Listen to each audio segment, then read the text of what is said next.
বলছেন মনির। রাত তখন আনুমানিক 9:30। আজকের মতো এটাই আমার শেষ কাজ ছিল। ঢাকার এক বড় হাসপাতাল থেকে এক মধ্যবয়সী মহিলার লাশ নিয়ে যাচ্ছিলাম তার গ্রামের বাড়ির দিকে। গন্তব্যস্থল খুব বেশি দূরে না হলেও এই বৃষ্টির রাতে পৌঁছাতে কম করে হলেও 1.5 থেকে 2 ঘন্টা লাগবে বলে মনে হচ্ছিল। আমি রওনা দিয়েছি প্রায় আধা ঘন্টা হলো। শহরের কোলাহল পেছনে ফেলে হাইওয়েতে উঠেছি। গাড়ির ভেতরটা কেমন অদ্ভুত শান্ত, শুধু ইঞ্জিনের মৃদু গর্জন, সামনে কাচের উপর আছড়ে পড়া বৃষ্টির ঝমঝম শব্দ, আর ওয়াইপারের একটানা ক্যাচক্যাচ আওয়াজ। পেছনে শীতল স্ট্রেচারে শুয়ে আছে নিথর এক দেহ, সাদা কাপড়ে মোড়া। এই দৃশ্য আমার কাছে নতুন কিছু নয়, প্রতিদিনের সঙ্গী। কিন্তু কেন জানি না আজ রাতের এই স্তব্ধতাটা বড্ড বেশি কানে পাচ্ছিল। প্রচণ্ড বৃষ্টির কারণে রাস্তাঘাট একেবারেই ফাঁকা। হাইওয়েতে সাধারণত এমন সময় ট্রাক, বাস বা প্রাইভেট কারের চলাচল থাকে, কিন্তু আজ যেন সবাই ঘরবন্দি। আমার অ্যাম্বুলেন্সের হেডলাইটের আলো বৃষ্টির ধারা ভেদ করে যতটুকু রাস্তা দেখাচ্ছিল সেটুকুই ছিল আমার পৃথিবী। চারপাশটা যেন এক নিকষ কালো চাদরে ঢাকা। মাঝে মাঝে বিদ্যুৎ চমকাচ্ছিল, আর সেই ক্ষণিকের আলোয় রাস্তার পাশের গাছপালা, বিদ্যুতের খুঁটিগুলো এক ভৌতিক অবয়ব নিয়ে চোখের সামনে ভেসে উঠছিল। গাড়ি চালাচ্ছিলাম আর ভাবছিলাম নানা কথা। টাকা দিয়েই তো সংসার চলে, তাই যত ভয় বা অস্বস্তি লাগুক কাজটা তো করতেই হবে। হঠাৎ একটা দৃশ্যে আমার ভাবনার সুতো ছিঁড়ে গেল। আমি যা দেখলাম তা স্বাভাবিক বলে মেনে নিতে পারছিলাম না। আমার অ্যাম্বুলেন্স তখন মাঝারি গতিতে চলছিল। হেডলাইটের উজ্জ্বল আলোয় আমি স্পষ্ট দেখলাম রাস্তার বাম পাশ ঘেঁষে প্রায় 10 থেকে 12 জন লোক সারিবদ্ধভাবে হেঁটে যাচ্ছে। তাদের সবার পরনে পা থেকে মাথা পর্যন্ত ধবধবে সাদা কাপড়, অনেকটা জুব্বার মতো দেখতে, তবে আরো ঢোলা। তাদের মাথাও ঢাকা, মুখ চেনার কোনো উপায় নেই। বিষয়টা অদ্ভুত লাগার কারণ হলো এই মুষলধারে বৃষ্টিতে তাদের কারো মাথায় ছাতা নেই, গায়ে রেইনকোট বা বৃষ্টি থেকে বাঁচার মতো কোনো আচ্ছাদন নেই। তারা নির্বিকারভাবে ভিজে চলেছে। তাদের হাঁটার ভঙ্গিটাও ছিল কেমন যান্ত্রিক। কেউ ডানে বামে তাকাচ্ছে না, নিজেদের মধ্যে কোনো কথা বলছে না, শুধু নিঃশব্দে একই তালে পা ফেলে এগিয়ে চলছে সামনের দিকে, যেন কোনো অদৃশ্য সুতোয় বাঁধা পুতুলের দল। তাদের গায়ের সাদা কাপড় বৃষ্টিতে ভেজে শরীরে লেপ্টে আছে, কিন্তু তাতেও তাদের হাঁটার গতি বা ভঙ্গিতে কোনো পরিবর্তন নেই। আমি গাড়ির গতি কিছুটা কমালাম, অবাক চোখে তাদের দিকে তাকিয়ে রইলাম কয়েক মুহূর্ত। কারা এরা? এই ঝড় বৃষ্টির রাতে এভাবে সেজে গুজে কোথায় যাচ্ছে? কোনো দরগা বা মাজারের ভক্ত? হয়তো কোনো বিশেষ ধর্মীয় আচার অনুষ্ঠান পালন করতে যাচ্ছে। কিন্তু এমন ভয়ঙ্কর আবহাওয়ায় তাদের ভাবলেশীন মুখ যতটুকু বোঝা যাচ্ছিল আর যান্ত্রিক হাঁটা চলা দেখে আমার ভেতরে একটা অস্বস্তিকর কাঁটা খচখচ করতে লাগলো। তাদের মধ্যে কোনো প্রাণের চিহ্ন খুঁজে পাচ্ছিলাম না। মনে হচ্ছিল যেন কোনো ছায়ামূর্তি হেঁটে চলেছে। আমি হর্ন বাজানোর কথা ভাবলাম, কিন্তু কেন জানি সাহসে কুলালো না। মনে হলো এই নিস্তব্ধতা ভাঙাটা ঠিক হবে না। আমি ধীরে ধীরে তাদের পাশ কাটিয়ে সামনে এগিয়ে গেলাম। সাইড ভিউ মিররে একবার দেখার চেষ্টা করলাম, কিন্তু বৃষ্টির কারণে কাজ ঝাপসা হয়ে থাকায় কিছু স্পষ্ট বোঝা গেল না। একটা আবছা সাদাটে অবয়বের সারি ধীরে ধীরে অন্ধকারে মিলিয়ে গেল। মনের ভেতর একটা খচখচানি নিয়েই আমি আবার গতি বাড়ালাম। নিজেকে বোঝালাম হয়তো আমি যা ভেবেছি তা নয়। হতে পারে তারা কাছাকাছি কোনো গ্রামের বাসিন্দা, কোনো জরুরি প্রয়োজনে বের হয়েছে। দুনিয়ায় কত রকমের মানুষ, কত রকমের তাদের রীতিনীতি, সবকিছু নিয়ে মাথা ঘামানোর কোনো মানে হয় না। আমার কাজ লাশটাকে তার ঠিকানায় পৌঁছে দেয়া, ব্যাস এটুকুই। কিন্তু মনকে যতই বোঝানোর চেষ্টা করি না কেন, ওই দৃশ্যটা কিছুতেই মাথা থেকে যাচ্ছিল না। ওই সাদা কাপড় পরা মানুষগুলোর অবয়ব, তাদের সেই রোবটের মতো হাঁটা, বৃষ্টির প্রতি তাদের ঔদাসীন্য, সবকিছু মিলিয়ে আমার ভেতরে এক অজানা শঙ্কার জন্ম দিচ্ছিল। গাড়ির ভেতরের শীতাতপ নিয়ন্ত্রিত পরিবেশেও আমার কপালে বিন্দু বিন্দু ঘাম জমতে শুরু করলো।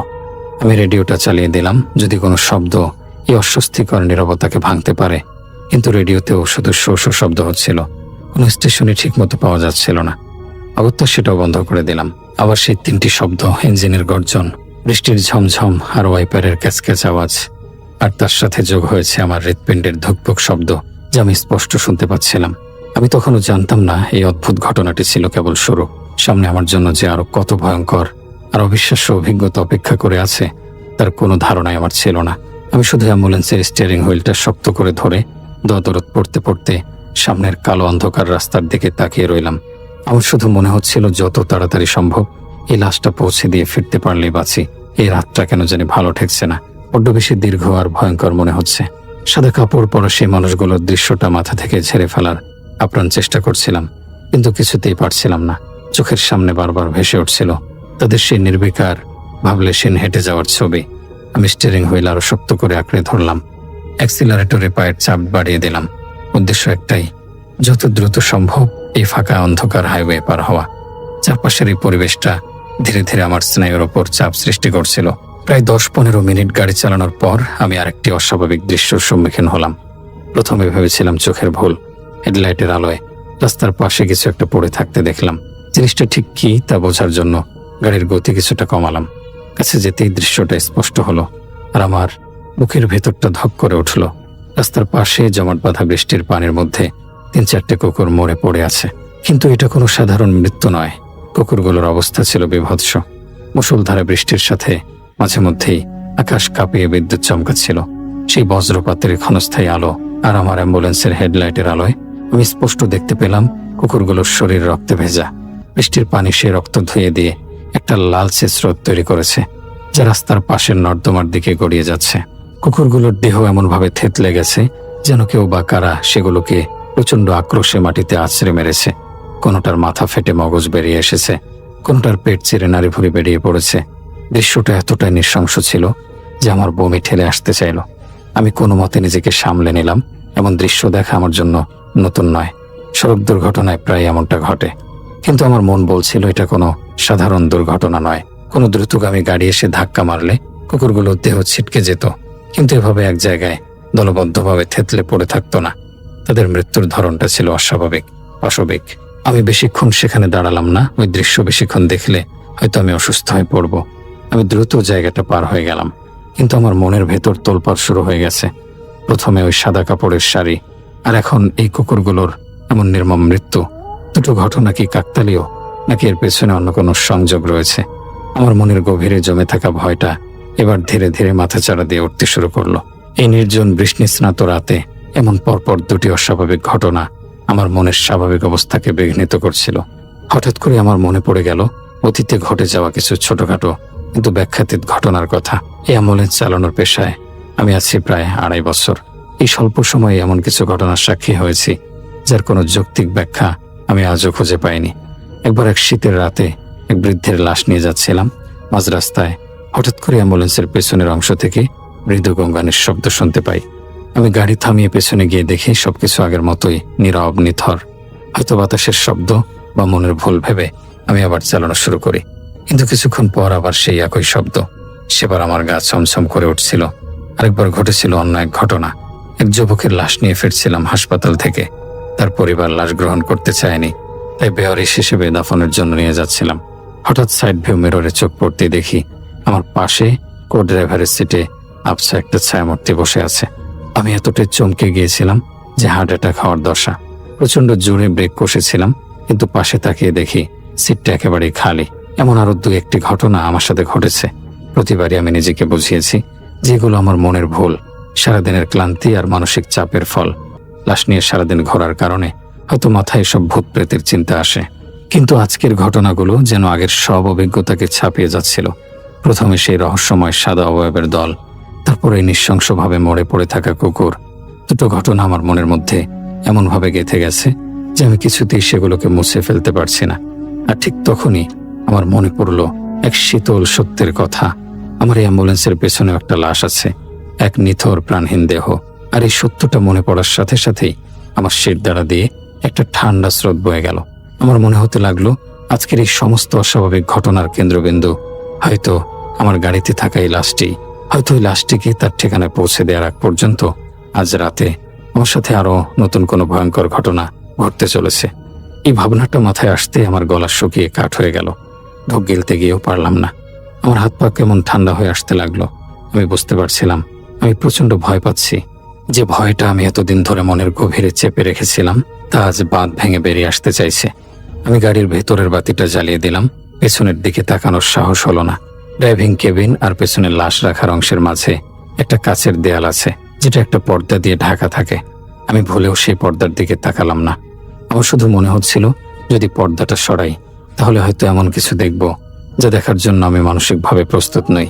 আমি বারবার নিজেকে বোঝাতে লাগলাম, মনির, শান্ত হ, এসব কিছু না, বৃষ্টির রাত, তাই হয়তো তোর এমন মনে হচ্ছে। আর কুকুরগুলো হয়তো কোনো ট্রাকের নিচে পড়েছে, আর ওই লোকগুলো হয়তো তারা সত্যিই কোনো ধর্মীয় অনুষ্ঠানে যাচ্ছিল। কিন্তু আমার মনের এক কোণ থেকে কেউ যেন বলে চলছিল, নিজেকে মিথ্যা অভয় দিচ্ছিস মনির। তুই ভালো করে জানিস যা ঘটছে তা স্বাভাবিক নয়। এই প্রথম আমার মনে হলো এই পেশাটা হয়তো আমার জন্য নয়।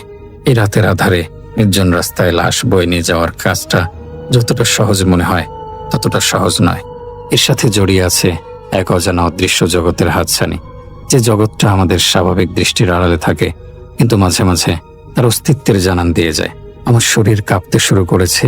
আমি শীতাতপ নিয়ন্ত্রিত যন্ত্রটা বন্ধ করে দিলাম, কিন্তু তাতেও কাঁপুনি থামল না। আমি বুঝতে পারছিলাম ভয়টা আমার শরীরকে গ্রাস করে ফেলেছে। গন্তব্যস্থল আর কত দূর সেটাও ঠিক মতো আন্দাজ করতে পারছিলাম না। শুধু মনে হচ্ছিল এই রাস্তাটা যেন আর শেষ হবে না। এই অভিশপ্ত রাতটাও হয়তো কখনো ভোর হবে না। আমি এক অসীম অন্ধকার যাত্রাপথে আটকা পড়ে গেছি, যেখানে আমার সঙ্গে কেবল পেছনে শুয়ে থাকা এক লাশ আর চারপাশের ব্যাখ্যাতীত সব ঘটনা। আমার ভয়টা ধীরে ধীরে আতঙ্কে পরিণত হচ্ছিল। পেছনে যে একটি নিথর দেহ বহন করছি, এই ভাবনাটা মাথায় আসতেই আমার গায়ে কাঁটা দিয়ে উঠল। শরীরের সমস্ত রক্ত যেন হিম হয়ে গেল। যে ভয়টা এতক্ষণ মনের গভীরে চাপা ছিল, তা যেন অগ্নেয়গিরির লাভার মতো ফুটতে শুরু করেছে। আমি মনে মনে আল্লাহকে ডাকতে শুরু করলাম। দরদ যা কিছু মনে ছিল সবকিছু বের করে পড়তে লাগলাম। আমার কেবলই মনে হচ্ছিল আজ রাতে আমার সাথে খুব খারাপ কিছু একটা ঘটতে চলেছে। যে অশুভ কিছুর আভাস আমি পাচ্ছিলাম, তা যেন ধীরে ধীরে আরো স্পষ্ট হয়ে উঠছে। আজকের দিনটা শুরু থেকেই ভালো যাচ্ছিল না। সারাদিনের খাটুনি আর এই মুষলধারে বৃষ্টির কারণে আমি আজ কাজে আসতে চাইনি, কিন্তু পেটের দায় বড় দায়। কাজ জীবনের এক অসমাপ্ত বিষয়। যতদিন এই দেহে প্রাণ আছে ততদিন কাজ করে যেতেই হবে। তাই অনিচ্ছা সত্ত্বেও আমাকে বের হতে হয়েছিল। এখন মনে হচ্ছে যদি আজ না আসতাম তাহলে হয়তো এই ভয়ঙ্কর অভিজ্ঞতার সম্মুখীন হতে হতো না। কিন্তু যা ভাগ্যে লেখা আছে তা তো ঘটবেই। আমি বারবার আমার জীবনে ঘটে যাওয়া আগের ভৌতিক ঘটনাগুলোকে মনে করে আরো বেশি ভয় পাচ্ছিলাম। সেই শীতের রাতের গোঙানির শব্দ, সেই কো ড্রাইভারের সিটে দেখা ছায়ামূর্তি, সেগুলো ছিল ক্ষণিকের জন্য। কিন্তু আজকের ঘটনাগুলো যেন একটা ধারাবাহিক নাটকের মতো একের পর এক ঘটে চলেছে। আর প্রতিটি দৃশ্য আগেরটির চেয়েও বেশি অস্বস্তিকর, বেশি ভয়ঙ্কর। আমি এতক্ষণে প্রায় নিশ্চিত হয়ে গিয়েছিলাম যে আজ রাতে আমার সাথে যা ঘটছে তা কোনো কাকতালীয় ব্যাপার নয়। এর পেছনে কোনো এক অদৃশ্য শক্তি কাজ করছে, যার উদ্দেশ্য আমার জানা নেই। আমি স্টিয়ারিং হুইলটা এত জোরে ধরেছিলাম যে আমার হাতের আঙুলগুলো সাদা হয়ে গিয়েছিল। আমি চেষ্টা করছিলাম মনটাকে অন্যদিকে ঘোরানোর। ভাবছিলাম বাড়ি ফিরে ছেলেটাকে বুকে জড়িয়ে ধরবো, স্ত্রীর হাতের গরম চা খাবো, কিন্তু কোনোভাবেই মনকে শান্ত করতে পারছিলাম না। ওই সাদা কাপড়, ওরা মানুষগুলোর ছবি আর রক্তাক্ত কুকুরগুলোর বিভৎস দৃশ্য বারবার আমার চোখের সামনে ভাসছিল। আর ঠিক তখনই একটু পরেই আমি যা দেখলাম তা দেখার পর আমার দম বন্ধ হয়ে যাওয়ার উপক্রম হলো। আমার হৃৎপিণ্ডটা যেন কয়েক মুহূর্তের জন্য স্তব্ধ হয়ে গিয়েছিল। আমি দেখলাম আমি যেখান থেকে রক্তাক্ত কুকুরগুলোকে পড়ে থাকতে দেখেছিলাম, সেখান থেকে বেশ কিছুটা দূরে রাস্তার পাশে সেই সাদা কাপড় পরা 10 থেকে 12 জন লোক স্থির হয়ে দাঁড়িয়ে আছে, আর তারা ঘিরে আছে সেই 3-4টে মরা রক্তাক্ত কুকুরকে। এই দৃশ্যটা দেখার পর আমার ভেতরটা যেন কেউ দুমড়ে মুচড়ে দিল। আমার মাথা কাজ করা বন্ধ করে দিয়েছিল। এটা কিভাবে সম্ভব? আমি তো ওই সাদা কাপড় পরা লোকগুলোকে অনেকক্ষণ আগে পেছনে ফেলে এসেছি, তারপর কুকুরগুলোকে মরে পড়ে থাকতে দেখেছি। সেখান থেকেও আমি প্রায় 15-20 মিনিট গাড়ি চালিয়ে এতটা পথ সামনে চলে এসেছি। তাহলে ওই লোকগুলো আবার এখানে কিভাবে এলো? তারা কি আমার আগে এখানে পৌঁছে গেছে? কিন্তু কিভাবে? তাদের তো কোনো যানবাহন ছিল না, তারা তো পায়ে হেঁটে যাচ্ছিল। আমার অ্যাম্বুলেন্সের চেয়েও দ্রুত পায়ে হেঁটে তারা এখানে পৌঁছে গেল, এটা তো কোনোভাবেই সম্ভব নয়। আমার মনে হলো আমি হয়তো কোনো দুঃস্বপ্নের মধ্যে আছি। আমি জোরে চোখের পাতা বন্ধ করে আবার খুললাম। না, এটা কোনো স্বপ্ন নয়, এটা কঠিন বাস্তবতা। তারা সেখানে দাঁড়িয়ে আছে, নিথর নিশ্চল। বৃষ্টির পানি তাদের সাদা কাপড় বেয়ে গড়িয়ে পড়ছে। তাদের মুখ বরাবরের মতোই অস্পষ্ট। তারা কুকুরগুলোর দিকে এমনভাবে তাকিয়ে আছে যেন কোনো গুরুত্বপূর্ণ জিনিস পর্যবেক্ষণ করছে। তাদের এই স্থির দাঁড়িয়ে থাকাটা তাদের হেঁটে চলার থেকেও বেশি ভয়ঙ্কর মনে হচ্ছিল। আমার মাথায় তখন হাজারটা প্রশ্ন ঘুরপাক খাচ্ছিল। কারা এরা? এরা কি মানুষ নাকি অন্য কিছু? কেন তারা এই মরা কুকুরগুলোকে ঘিরে দাঁড়িয়ে আছে? এই কুকুরগুলোকে কি তারাই মেরেছে? যদি তাই হয়, কেন? এই সমস্ত প্রশ্নের কোনো উত্তর আমার জানা ছিল না। আমি শুধু বুঝতে পারছিলাম আমি এক ভয়ঙ্কর ফাঁদে পা দিয়েছি। এক অদৃশ্য জালের মধ্যে আমি আটকে পড়েছি, যেখান থেকে বের হওয়ার কোনো পথ আমার জানা নেই। আমি নিশ্চিত হয়ে গেলাম আজ আমাকে আবারও নতুন কোনো ভয়ঙ্কর অভিজ্ঞতার সম্মুখীন হতে হবে, অথবা বলা ভালো আমি ইতিমধ্যেই সেই অভিজ্ঞতার মুখোমুখি হতে শুরু করেছি। এই লোকগুলো, এই কুকুরগুলোর মৃত্যু, সবকিছু এক সূত্রে গাথা। আর এই সূত্রের কেন্দ্রবিন্দুতে হয়তো আমি আর আমার অ্যাম্বুলেন্সে থাকা লাশটা। আমার আর এক মুহূর্ত সেখানে দাঁড়ানোর সাহস হলো না। আমি অ্যাক্সিলারেটরে সর্বশক্তি দিয়ে চাপ দিলাম। অ্যাম্বুলেন্সটা তীব্র গতিতে গর্জন করে উঠল। আমি যত দ্রুত সম্ভব ওই জায়গাটা থেকে পালিয়ে যেতে চাইলাম।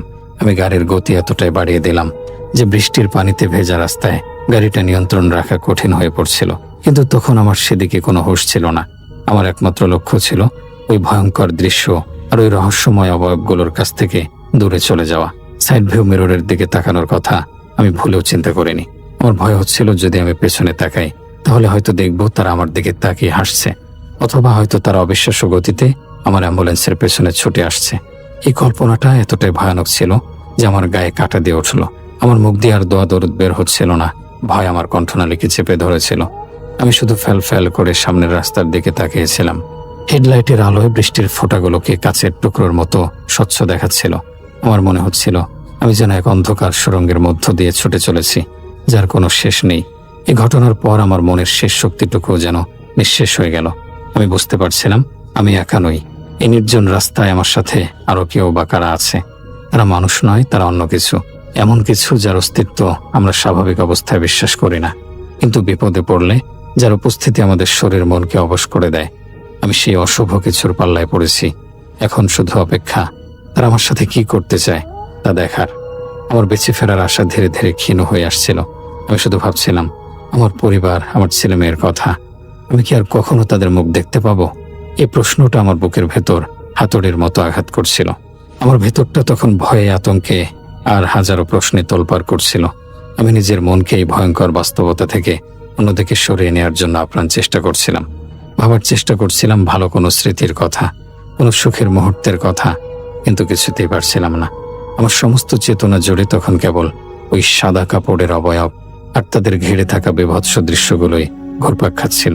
আমি বুঝতে পারছিলাম পালানোর কোনো পথ নেই। আমি যা দেখছি, যা অনুভব করছি, সেটাই এখন আমার একমাত্র বাস্তবতা। আমি পাগলের মতো অ্যাম্বুলেন্স চালাচ্ছিলাম। বৃষ্টির কারণে রাস্তার আবহাওয়াও খুব খারাপ। খানাখন্দ এড়িয়ে চলতে গিয়ে বারবার গাড়ির নিয়ন্ত্রণ হারাতে বসেছিলাম, কিন্তু সেদিকে আমার কোনো ভ্রক্ষেপ ছিল না। আমার একমাত্র উদ্দেশ্য ছিল ওই জায়গাটা থেকে যত দ্রুত সম্ভব দূরে চলে যাওয়া। আমার মনে হচ্ছিল দূরত্ব বাড়লেই হয়তো আমি নিরাপদ হতে পারবো। কি বোকা ছিলাম আমি! আমি তখনও বুঝতে পারিনি যে আমি কোনো জাগতিক বিপদ থেকে পালাচ্ছি না। পালাচ্ছিলাম এমন এক অদৃশ্য শক্তির কাছ থেকে, যার কাছে দূরত্ব বা সময় কোনো অর্থই বহন করে না। যখন আমি নিজের মনকে শান্ত করার এই বৃথা চেষ্টা চালিয়ে যাচ্ছিলাম, ঠিক তখনই আমার চোখে এমন এক দৃশ্য ধরা পড়ল যা আমার জীবনে ঘটা আগের সমস্ত ভয়ঙ্কর অভিজ্ঞতাকে এক মুহূর্তে তুচ্ছ করে দিল।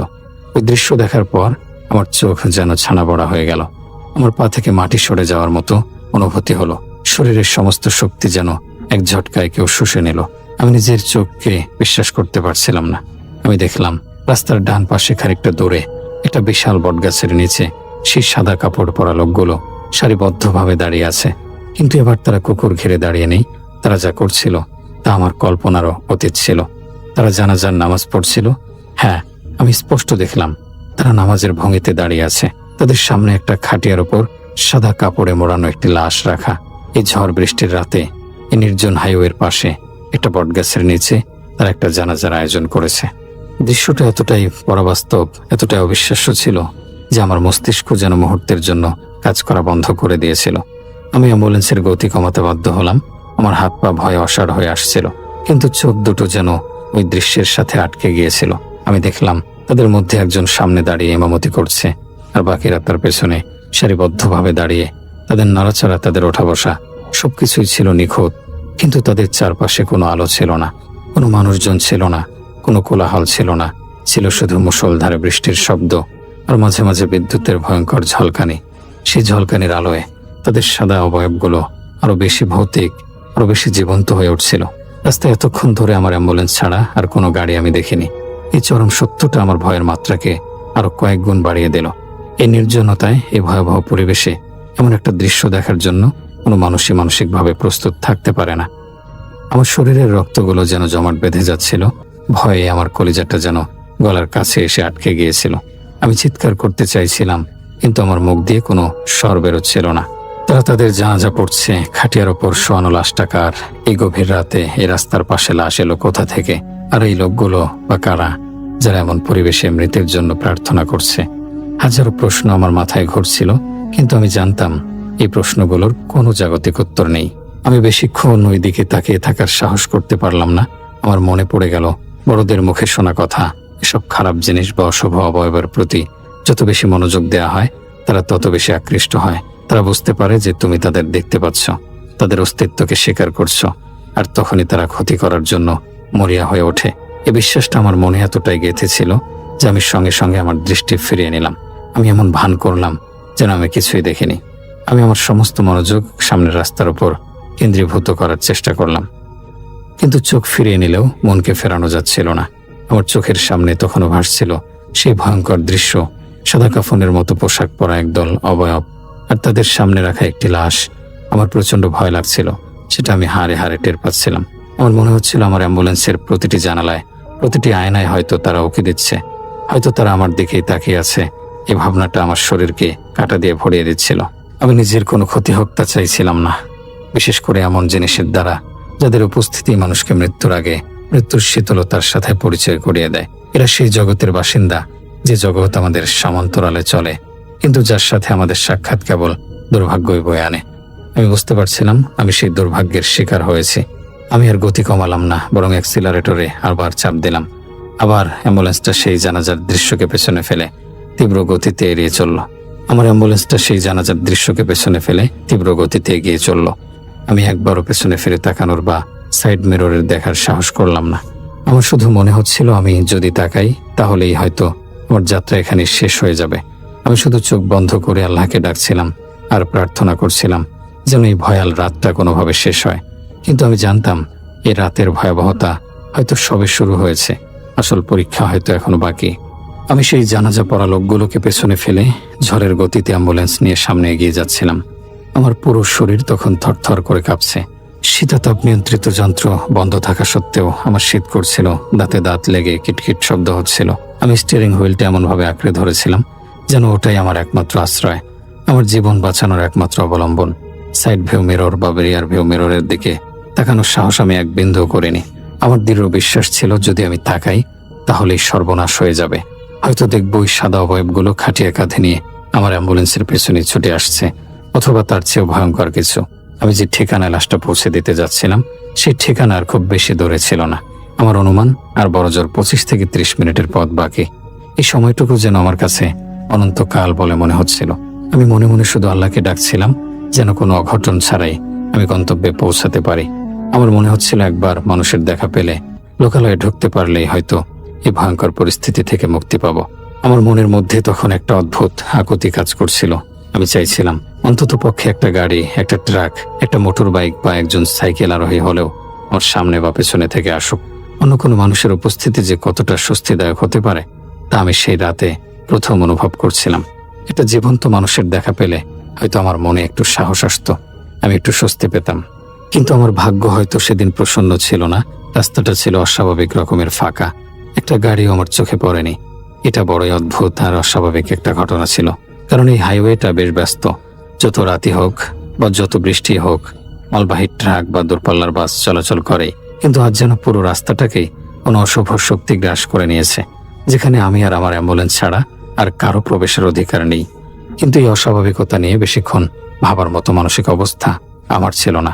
আমি সবকিছুকে উপেক্ষা করে মন থেকে সমস্ত ভয়ঙ্কর দৃশ্য ঝেড়ে ফেলে শুধু সামনে এগিয়ে যাওয়ার চেষ্টা করছিলাম। কিন্তু চেষ্টা করলে কি আর সব পারা যায়? সেই সাদা অবয়ব, রক্তাক্ত কুকুর, রাস্তার পাশের সেই ভয়াল জানাজার দৃশ্য, এসব কিছুই যেন আমার মস্তিষ্কের ভেতরে স্থায়ীভাবে গেঁথে গিয়েছিল। আমি চোখ বন্ধ করলেই দেখতে পাচ্ছিলাম সেই ভয়ঙ্কর দৃশ্যগুলো। আমার ভাবনাগুলো বারবার সেদিকেই ঘুরপাক খাচ্ছিল। আর ঠিক তখনই ঘটল সেই ঘটনা যা আমার এতক্ষণের জমানো সাহসের শেষ কণাটুকু কেড়ে নিল।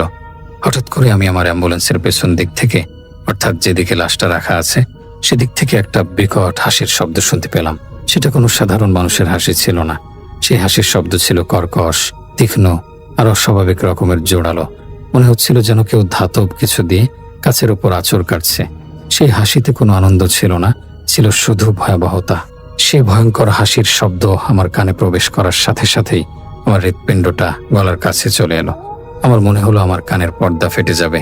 আমার ভয়টা যেন এক লাফে সহস্রগুণ বেড়ে গেল। কে হাসছে? অ্যাম্বুলেন্সের পেছনে তো শুধু একটা লাশ থাকার কথা, তাহলে এই হাসির কার? এই প্রশ্নের উত্তর খোঁজার মতো সাহস বা মানসিক অবস্থা কোনোটাই আমার ছিল না।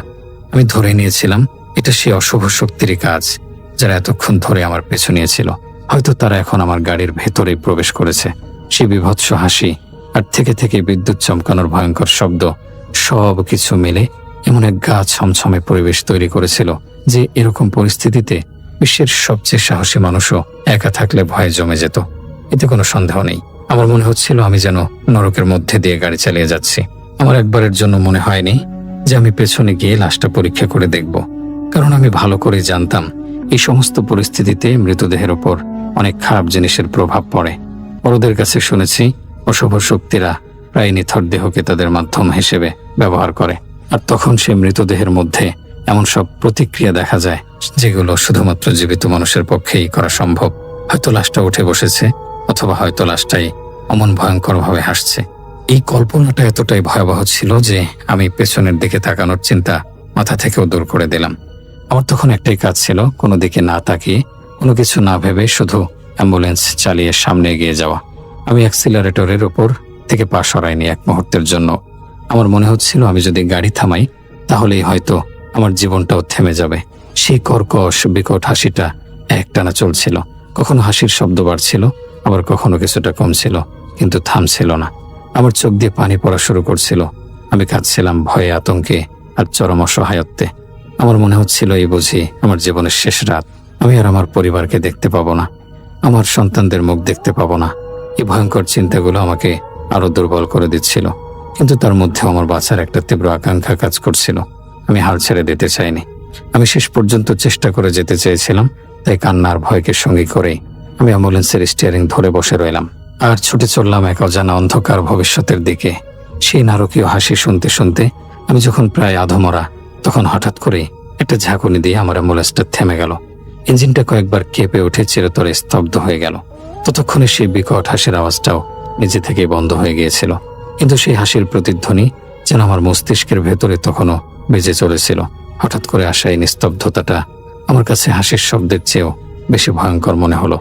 আমি কয়েকবার গাড়িটা স্টার্ট দেওয়ার চেষ্টা করলাম, কিন্তু কোনো লাভ হলো না। ইঞ্জিন থেকে কোনো সাড়াই পাওয়া গেল না। আমি অসহায়ভাবে সামনের দিকে তাকালাম। হেডলাইটটা তখনও জ্বলছিল। সে আলোয় আমি দেখলাম আমি একটা ছোট বাজারের মতো জায়গায় এসে পৌঁছেছি। দোকানপাট সব বন্ধ, কিন্তু দুই একটা বাড়ির টিমটিমে আলো জ্বলছে দেখা যাচ্ছে। আমি যে ঠিকানায় যাচ্ছিলাম সেটাই বাজার থেকে শুরু। আমি বুঝতে পারলাম গন্তব্যের খুব কাছে এসেই আমার গাড়িটা থেমে গেছে। এখন থেকে লাশের বাড়িতে যেতে পায়ে হেঁটে বড়জোর 5 মিনিট লাগবে। এই পরিস্থিতিতে গাড়ি থেকে নামাটা আমার কাছে আত্মহত্যার সামিল বলে মনে হলো। আমি জানি না বাইরে আমার জন্য কি অপেক্ষা করছে, তাই আমি একটা বুদ্ধি করলাম। আমি অ্যাম্বুলেন্স থেকে না নেমে কাঁপা কাঁপা হাতে আমার মোবাইল ফোনটা বের করলাম। সৌভাগ্যবশত এখানে নেটওয়ার্ক ছিল। আমি দ্রুত লাশের পরিবারের দেয়া নম্বরে ফোন দিলাম। ওপাশ থেকে একজন ফোন ধরতেই আমি প্রায় চিৎকার করে এক নিঃশ্বাসে বললাম, আমি মনির, অ্যাম্বুলেন্স ড্রাইভার। আমি আপনাদের বাজার পর্যন্ত এসে পৌঁছেছি, কিন্তু আমার গাড়িটা হঠাৎ নষ্ট হয়ে গেছে। আপনাদের বাড়ি থেকে পায়ে হাঁটার রাস্তায় মাত্র 5 মিনিটের দূরত্বে আছি। আপনারা কি দয়া করে যত দ্রুত সম্ভব এখানে চলে আসতে পারবেন? আমার গলার স্বর শুনেই হয়তো লোকটা আমার অবস্থা কিছুটা আন্দাজ করতে পেরেছিল। মনির কথা শুনে লাশের পরিবার থেকে একজন বলল, আপনি একটু চিন্তা করবেন না, আপনি ঠিক যেখানে আছেন সেখানেই গাড়ির ভেতরে দরজা লক করে বসে থাকুন, আমরা এখনই আসছি। তাদের আশ্বাস পেয়ে আমার মনে কিছুটা বল ফিরে এলো। যাক, অন্তত আমি এখন আর পুরোপুরি একা নই।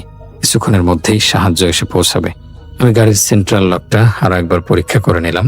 সব দরজা ঠিকঠাকভাবে বন্ধ আছে। আমি তাদের অপেক্ষায় অ্যাম্বুলেন্সের ভেতরে পাথরের মূর্তির মতো বসে রইলাম। সময় যেন আর কাটছিল না। প্রতিটি সেকেন্ড আমার কাছে 1 ঘন্টার মতো মনে হচ্ছিল। হঠাৎ করে আমার চোখ চলে গেল ডান পাশের সাইড ভিউ মিররের দিকে, আর সেখানে চোখ পড়তেই আমার শরীরের সমস্ত রক্ত আবার শুকিয়ে গেল। আমি দেখলাম আমার অ্যাম্বুলেন্স থেকে আনুমানিক 20 থেকে 25 ফুট দূরে রাস্তার ঠিক মাঝখানে সেই সাদা কাপড় পরিহিত লোকগুলো দাঁড়িয়ে আছে।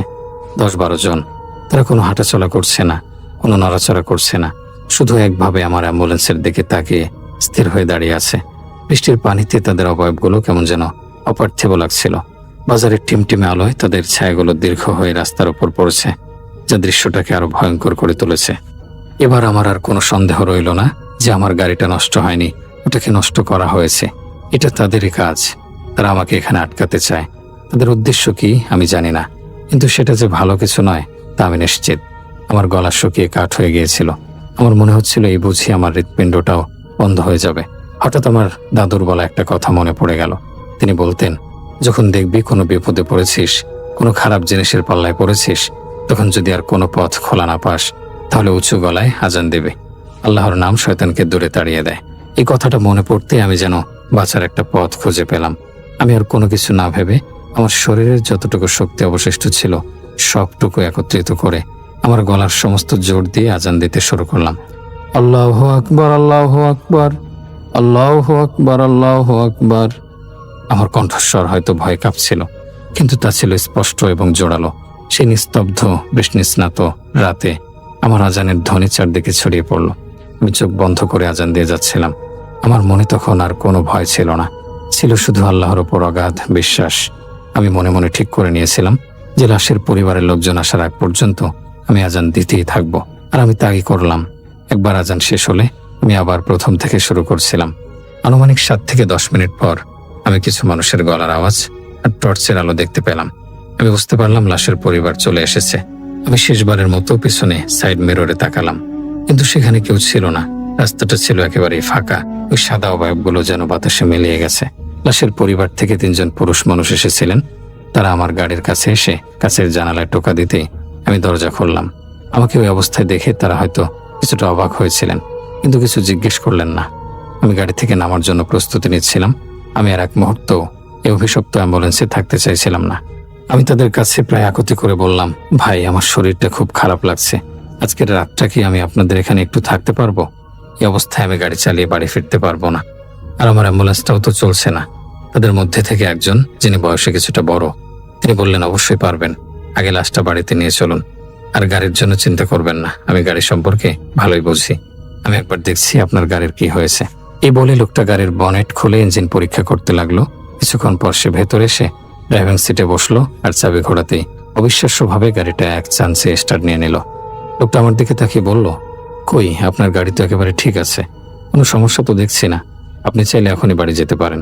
কিন্তু আমি জানতাম এই গাড়ি আমি আজ রাতে আর চালাবো না। আমি হাত জোর করে বললাম, ভাই, আমার শরীরটা সত্যিই খুব খারাপ লাগছে। আমার মাথা ঘুরছে। আমার মনে হয় এই অবস্থায় আমি ড্রাইভিং করলে একটা দুর্ঘটনা ঘটিয়ে ফেলবো। দয়া করে আমাকে আজকের রাতটা আপনাদের সাথে থাকতে দিন। আমার অবস্থা দেখে হয়তো তাদের মায়া হলো। তারা আর কোনো দ্বিমত করলো না। বলল, ঠিক আছে, আপনি যখন বলছেন তখন আর জোর করব না। আপনি আমাদের সাথে আসুন। আজকের রাতটা আমাদের এখানেই কাটান। আমাদের কোনো সমস্যা নেই। আমি যেন হাঁপ ছেড়ে বাঁচলাম। আমি দ্রুত ড্রাইভিং সিট থেকে নেমে তাদের সাথে পেছনের সিটে গিয়ে বসলাম। একজন লোক আমার সাথে বসলো, আর বাকি 2 জন লাশ নিয়ে আমার অ্যাম্বুলেন্সের পেছনে উঠে বসলো। সেই যে লোকটা ইঞ্জিন সম্পর্কে জানে বলেছিল, সেই আমার অ্যাম্বুলেন্সটা চালিয়ে তাদের বাড়ির দিকে নিয়ে চললো। সেই রাতটা আমি তাদের বাড়িতেই কাটালাম। সারা রাত আমি এক মুহূর্তের জন্য ঘুমাতে পারিনি। চোখের সামনে শুধু ভেসে উঠছিল সেই ভয়াল রাতের প্রতিটি মুহূর্ত। পরের দিন সকালে আমি কোনো মতে নাস্তা সেরে তাদের কাছ থেকে বিদায় নিয়ে আমার অ্যাম্বুলেন্স নিয়ে ঢাকার পথে রওনা দিলাম। দিনের আলোয় সেই রাস্তাটা আর অতটা ভয়ঙ্কর মনে হচ্ছিল না, কিন্তু আমার মনের ভেতরে যে ভয়টা জন্মেছিল তা হয়তো কোনো দিনও দূর হবে না। সে রাতের পর থেকে আমি আর কখনো একা লাশ নিয়ে রাতের বেলা দূরের পথে যাইনি, কারণ আমি জানি আমাদের এই চেনা জগতের আড়ালেও আরেকটা জগৎ আছে, যার বাসিন্দারা সবসময় আমাদের উপর নজর রাখে। আর ভাগ্য খারাপ হলে আমার মতো যে কারোর সাথেই তাদের দেখা হয়ে যেতে পারে। প্রিয় শ্রোতা বন্ধুরা, এই ছিল আজকের ঘটনা।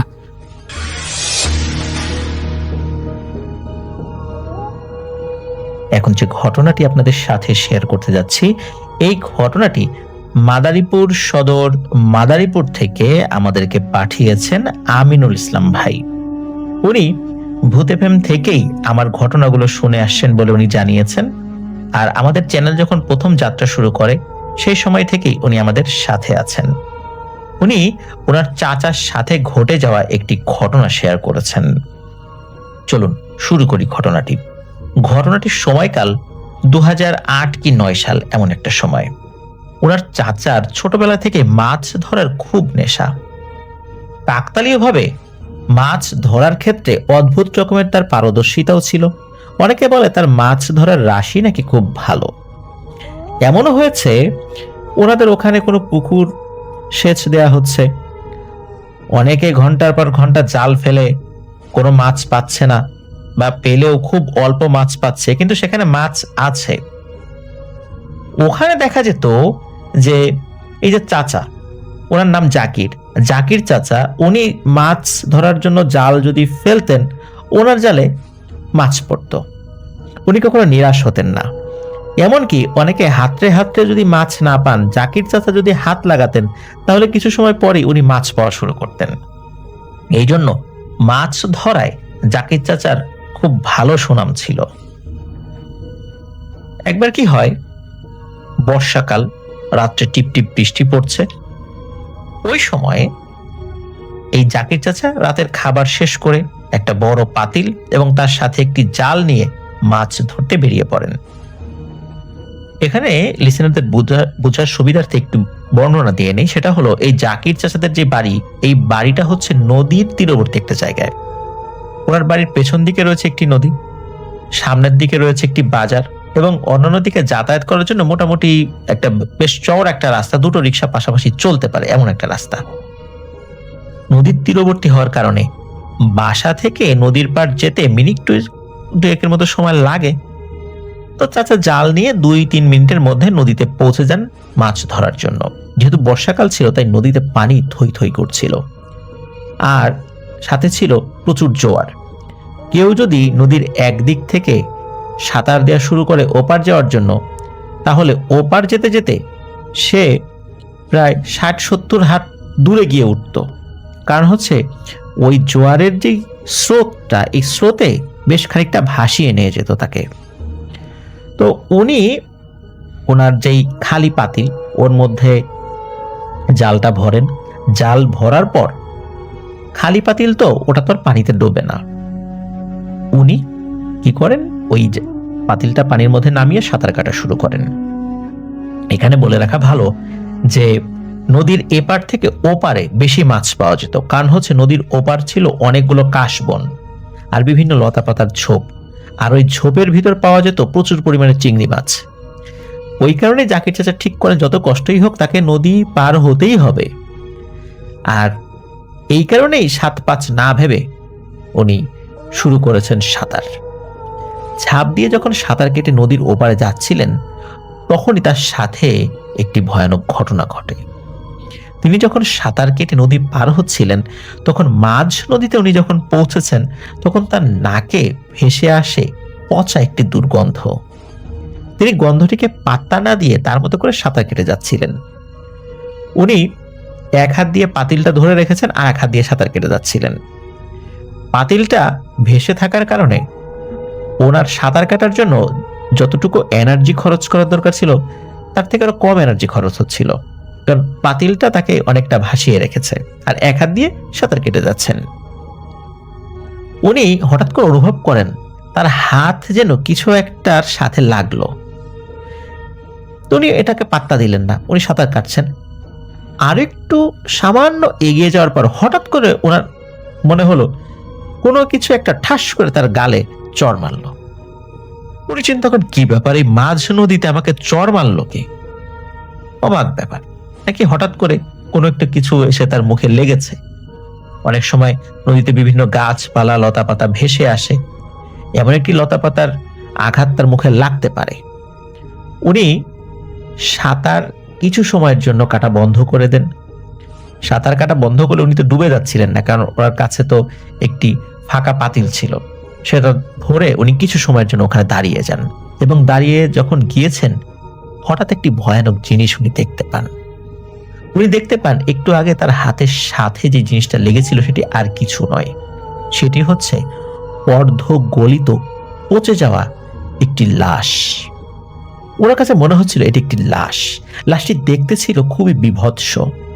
লাশটি যখন ভেসে যাচ্ছিল, তখন লাশটির 2 হাত ছিল 2 দিকে সোজা করা, অনেকটা কাকতাড়ুয়ার মতো। তো জাকির চাচা সাঁতার কাটার সময় যখন ওই লাশের গায়ে হাত লেগেছে, তখন আরেকটি হাত এসে ঠাস করে ওনার মুখে লেগেছে। উনি ওই অবস্থায় এটি চিন্তা করেছেন। লাশটা কিন্তু কোন নড়াচড়া করছিল না, এটা লাশ বলেই মনে হচ্ছিল। উনি কিছুটা ভয় পান, ভূত প্রেত মনে করে ভয় পাননি। হঠাৎ করে এরকম নদীর মাঝখানে একটা লাশের সাথে হাত লেগে যাওয়া, সেই লাশের হাতে থাপ্পড় খাওয়া, এমন ব্যাপার যখন ওনার মনের মধ্যে কাজ করে, স্বাভাবিকভাবেই যে কোনো মানুষ যত সাহসী হোক তিনি কিছুটা ঘাবড়ে যাবেন, তাই না? উনি মাঝ নদীতে যেহেতু রয়েছেন, কোনো একটা পারে তো যেতে হবে। উনি ওইখানে থেকে চিন্তা করছেন আমি কোন দিকে যাব, বাড়ির দিকে যাব না ও পারে যাব মাছ ধরার জন্য। তো উনি ৭-৫ বেশিক্ষণ না ভেবে উনি ওপারেই যান, যেদিকে উনি মাছ ধরার জন্য যাচ্ছিলেন। তো উনি নদীর ওপারে যখন পৌঁছে যান তখন উনি ভাবছেন যে কি একটা ঘটনা ঘটে গেল, এখন কি মাছ ধরবো কি ধরবো না, এরকম করে চিন্তা ভাবনা করছেন উনি। এরপর চিন্তা করলেন না, মাছ ধরবই, এত কষ্ট করে আসছি, খালি হাতে যাব। উনি দিনের বেলা একটা জায়গা ফিক্সড করে রেখেছিলেন যে রাতের বেলা এসে উনি ওই জায়গাতে মাছ ধরবেন, কারণ ওই জায়গাগুলো একটু ঝোপ জঙ্গলের মতো, তো ওখানে প্রচুর পরিমাণে মাছ ধরা পড়ে। চিংড়ি মাছ থেকে শুরু করে বিভিন্ন ধরনের মাছ জোয়ারের সময় ওই জায়গাতে চলে আসে। তো উনি মাছ ধরা শুরু করেন, উনি বেশ ভালোই মাছ পাচ্ছিলেন। এটা দেখে ওনার খুব ভালো লাগছে। উনি চিন্তা করেন যাক ভালোই হলো, মাঝ নদীতে যে ভয় পেয়েছি আল্লাহ তাআলা হয়তোবা এদিকে বরকত দিয়েছেন, এই চিন্তা করে উনি মাছ ধরছিলেন। অল্প সময়ের মধ্যে ওনার পাতিল ভরে যায়। তখন চিন্তা করেন যে এখন তো চলে যেতে হবে, আরো কিছুক্ষণ থাকলে আরো মাছ পেতেন, কিন্তু পাতিল তো ভরে গেছে, মাছ রাখবেন কোথায়? আর সাধারণত পাতিল ভরে না, কিন্তু ওই রাত্রে ভরে গেল দ্রুত। উনি বাড়ির দিকে যাওয়া শুরু করলেন। বাড়ির দিকে যাওয়া বলতে ওইখান থেকে, মানে যেখান থেকে উনি সাঁতারটা শুরু করবেন ওই দিকে যাচ্ছেন নদীর পাড় ধরে। উনি আগাচ্ছেন, হঠাৎ করে পেছন থেকে কেউ একজন বলে ওঠে, জাকির, আমার খুব ক্ষুধা লেগেছে, আমাকে কিছু মাছ দিয়ে জানা। জাকির চাচা মনে করেন এটা তো তার মনের ভুল, এখন কে বলবে তার সাথে কথা, উনি তো আশেপাশে কাউকে দেখেননি। উনি আবার হাঁটা শুরু করেন। অল্প কয়েক কদম আগানোর পর আবার পেছন থেকে বলে ওঠে, কিরে, মাছ চাইলাম দিলি না, আজকে তো আমার জন্যই বেশ ভালো মাছ পেলি, আমাকে কিছু দিয়ে যা, আমার তো ক্ষুধা লাগছে। তখন জাকির চাচা বিষয়টাকে গুরুত্ব দেন, কারণ হচ্ছে রাতের বেলা মাছ ধরতে গেলে এই ধরনের মাছ খেকো পিশাচগুলো মাঝে মাঝে এসে উপদ্রব করে। এদের সাথে খুব বেশি কথা না বাড়ানোই ভালো। আবার প্রথম কথাতেই যদি মাছ দিয়ে দেওয়া হয় তখন এরা আবার আক্রমণ করে বসতে পারে। এই জন্য জাকির চাচা চিন্তা করেন যে একটু কথা বলে ওকে মাছ দেব। তখন জাকির চাচা বলেন যে আপনি মাছ আমার কাছে চাচ্ছেন, আপনার ওসিলায় মাছ পেয়েছি তো ভালো কথা, কিন্তু আপনি আমার কাছে মাছ চাচ্ছেন পেছন থেকে কেন? আপনি আমার সামনে আসেন, আপনাকে মাছ দেই। তখন পেছন থেকে আওয়াজ আসে, আমি সামনে আসলে তো তুই ভয় পাবি, আমাকে দেখার সাধ্য কি তোর আছে? কিছু মাছ রেখে যা। এই কথা শোনার পর জাকির চাচা উনি ভাবেন যে কেউ আবার দুষ্টুমি করছে না তো তার পেছন থেকে, কারণ অনেক সময় কিছু জেলেরা থাকে, পরিচিত জেলেরা রাতের বেলা একে অন্যকে এভাবে ভয় দেখায়, দুষ্টুমি করে। তখন জাকির চাচা বলে ওঠে, আপনি সামনে আসেন, আপনি সামনে এসে আমার সামনে দেখা দেন, তারপর আমি মাছ দেব। এই কথা বলার পর পেছন থেকে আর কোনো শব্দ হয় না। তখন জাকির চাচা মনে মনে হাসেন এবং ভাবেন নিঃসন্দেহে অন্য কোনো জেলে তাকে ভয় দেখানোর জন্য পেছন থেকে এই কাজটা করেছে। আমি ভয়ে কিছু মাছ রেখে যাব, বা ভয়ে ওরে মা গো বাবা গো বলে এই পুরো পাতিল রেখে দৌড় দিব, আর সে পেছন থেকে মাছ নিয়ে চম্পট দেবে, ভালোই হলো, ও আর সামনে আসবে না। এই চিন্তা করে উনি আরেকটু সামনের দিকে যখনই এগিয়েছেন তখন উনি দেখতে পান একটি লাশ সামনে শায়িত আছে মাটির উপরে, আড়াআড়ি ভাবে সাদা কাফনে মোড়ানো। ওই লাশটি হঠাৎ করে দাঁড়িয়ে যায়। দাঁড়িয়ে যাওয়ার পর লাশের মাথাটা অনাবৃত হয়ে যায়, মুখটা দেখা যায়। কি বিভৎস একটা মুখ, পচে গলে খুব বিশ্রী অবস্থা। জাকির চাচা দেখেই বুঝতে পারেন যারে এটাই তো মনে হচ্ছে সেই লাশ যেটাকে আমি নদীর মাঝখানে দেখেছি। এইটা দেখার পর উনি ওইখানেই প্রচন্ড জোরে এক চিৎকার দিয়ে জ্ঞান হারিয়ে পড়ে যান। ওদিকে ওনার আসতে অনেক দেরি হচ্ছে, এইটা চিন্তা করে জাকির চাচার স্ত্রী উনি হাতে একটা হারিকেন নিয়ে বেরিয়ে পড়েন বাড়ি থেকে। সাথে ওনার কয়েকজন ছিল, ওনার কয়েকজন আত্মীয় স্বজন ছিল। তো ওনারা নদীর পাড়ে বেশ খানিকটা হাঁটেন, কিন্তু জাকির চাচাকে কোথাও দেখতে পান না। কারণ জাকির চাচা তো আর নদীর এই পারে নেই, উনি তো ওই পারে গিয়েছেন। ওনারা বাড়িতে চলে আসেন, এইটাই চিন্তা করেন যে উনি হয়তো আরো অনেক দূরে গিয়েছেন, এই কারণে তাকে ওনারা দেখতে পাননি। ভোরবেলা জাকির চাচা যখন জ্ঞান ফেরে তখন উনি চারদিকে কয়েকজন লোক দেখতে পান। তাদেরকে দেখতে পান তারাও জেলে। তারা ওইদিকে মাছ ধরতে আসার সময় দেখে যে নদীর পাড়ে একজন লোক পড়ে আছে। তখন তারা তার জ্ঞান ফেরায়, মানে জাকির চাচার জ্ঞান ফেরায়। জাকির চাচার জ্ঞান ফেরার পর উনি আগে ওনার পাতিল খুঁজতে থাকেন, জানে আমার পাতিল গেল কোথায়। পাতিল ভর্তি মাছ ছিল, খোঁজাখুঁজি করে পাতিলটা পাওয়া যায়, কিন্তু পাতিলের মধ্যে কোনো মাছ পাওয়া যায় না। উনি তো রেগে একদম আগুন হয়ে যান ওই জেলেদের উপরে, এই মিয়া তোমরা আমার মাছ চুরি করছো। ওই জেলেরা বলে আমরা তো তোমার জ্ঞান ফেরাইলাম, তুমি এরকম পড়েছিলা, এখন আমাদেরকে বলতেছো মাছ চোর। তখন জাকির চাচার সেন্স ফেরে যে আহা, এই লোকদেরকে অহেতুক আমি গালমন্দ করলাম, খারাপ ব্যবহার করলাম। আর যখন ওনার মনে পড়ে রাতের বেলা কি ঘটেছিল ওনার সাথে, তখন উনি বুঝতে পারেন ওই লাশরূপী পিশাচটাই এই পাতিলের সব মাছ খেয়ে গেছে।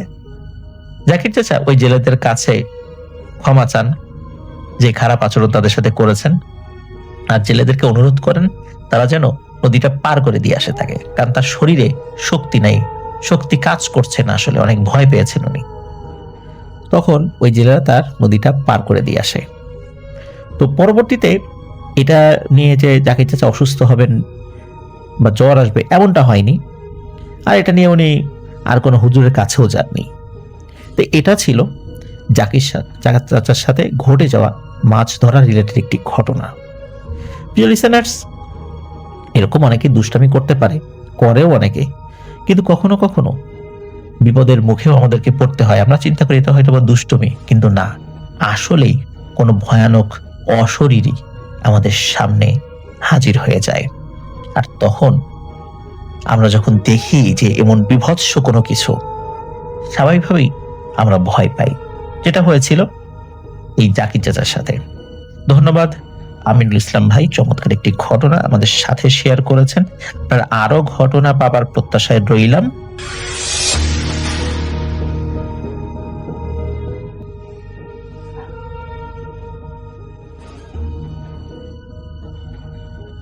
অপুর বয়স হবে 17 কি 18 বছর। ছেলে হিসাবে এলাকায় তার খুব সুনাম ছিল। সে এলাকায় খুবই জনপ্রিয় একটি ছেলে ছিল, কারণ মানুষের বিপদে আপদে সেই এগিয়ে থাকতো সব সময়। অপুর আরেকটি খুব ভালো গুণ ছিল, সেটা হচ্ছে এই বয়সেই সে ধর্মকর্মের বিষয়গুলো খুব ভালোভাবেই আয়ত্ত করতে পেরেছিল। কোনো পুজোয় যদি পুরোহিত আসতে না পারতেন, তো তার বদলে অপু সেই কাজটা খুব সুন্দরভাবেই সমাধান করতে পারতেন। তো এলাকায় মোটামুটি পপুলার একটা ছেলে ছিল অপু। অপুরা তাদের চাচাদের সাথে একসাথেই থাকতেন।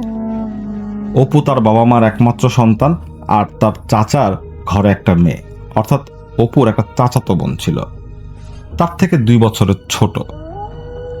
খুব ছোটবেলা থেকেই অপুর তার এই চাচাতো বোনকে খুবই ভালো লাগতো। তিনি তাকে ছাড়া আর অন্য কাউকেই কল্পনা করতে পারতেন না। তার এই চাচাতো বোনের প্রতি যে প্রেম বা ভালোবাসা ছিল, সেটা ছিল নিখাত। কিন্তু তিনি কোনো সময় সাহস করে আসলে তার ফ্যামিলি বলেন আর বা তার সেই চাচাতো বোনকেই বলেন, কাউকেই তিনি বলতে পারতেন না। তো একটা সময়ে তার সেই চাচাতো বোনের জন্য বিয়ের প্রস্তাব আসে এবং খুব ভালো পাত্রের সন্ধানী লোকজন নিয়ে আসে। তো তার চাচা ঠিক করে যে তার মেয়ের বিয়ে দিয়ে দিবেন। ব্যাপারটাতে অপু খুবই মানসিকভাবে একটা ধাক্কা খায়।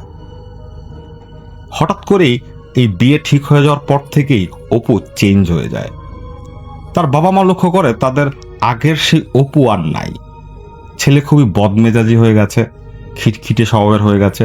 যেই ছেলে সন্ধ্যার আগে আগে বাসায় চলে আসতো, সেই ছেলেকে রাতের বেলা লোক পাঠানো লাগে খুঁজে বের করতে। অপুর মা জানতেন যে অপু তার চাচাতো বোনকে পছন্দ করে।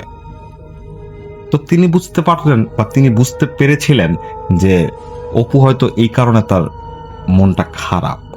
তো তিনি তার ছেলেকে কিছুটা সময় দিতে যাচ্ছিলেন। তিনি চিন্তা করছিলেন হয়তো ছেলে কিছু সময় নিজের মতো কাটালে হয়তো ব্যাপারটা ভুলে যেতে পারবে।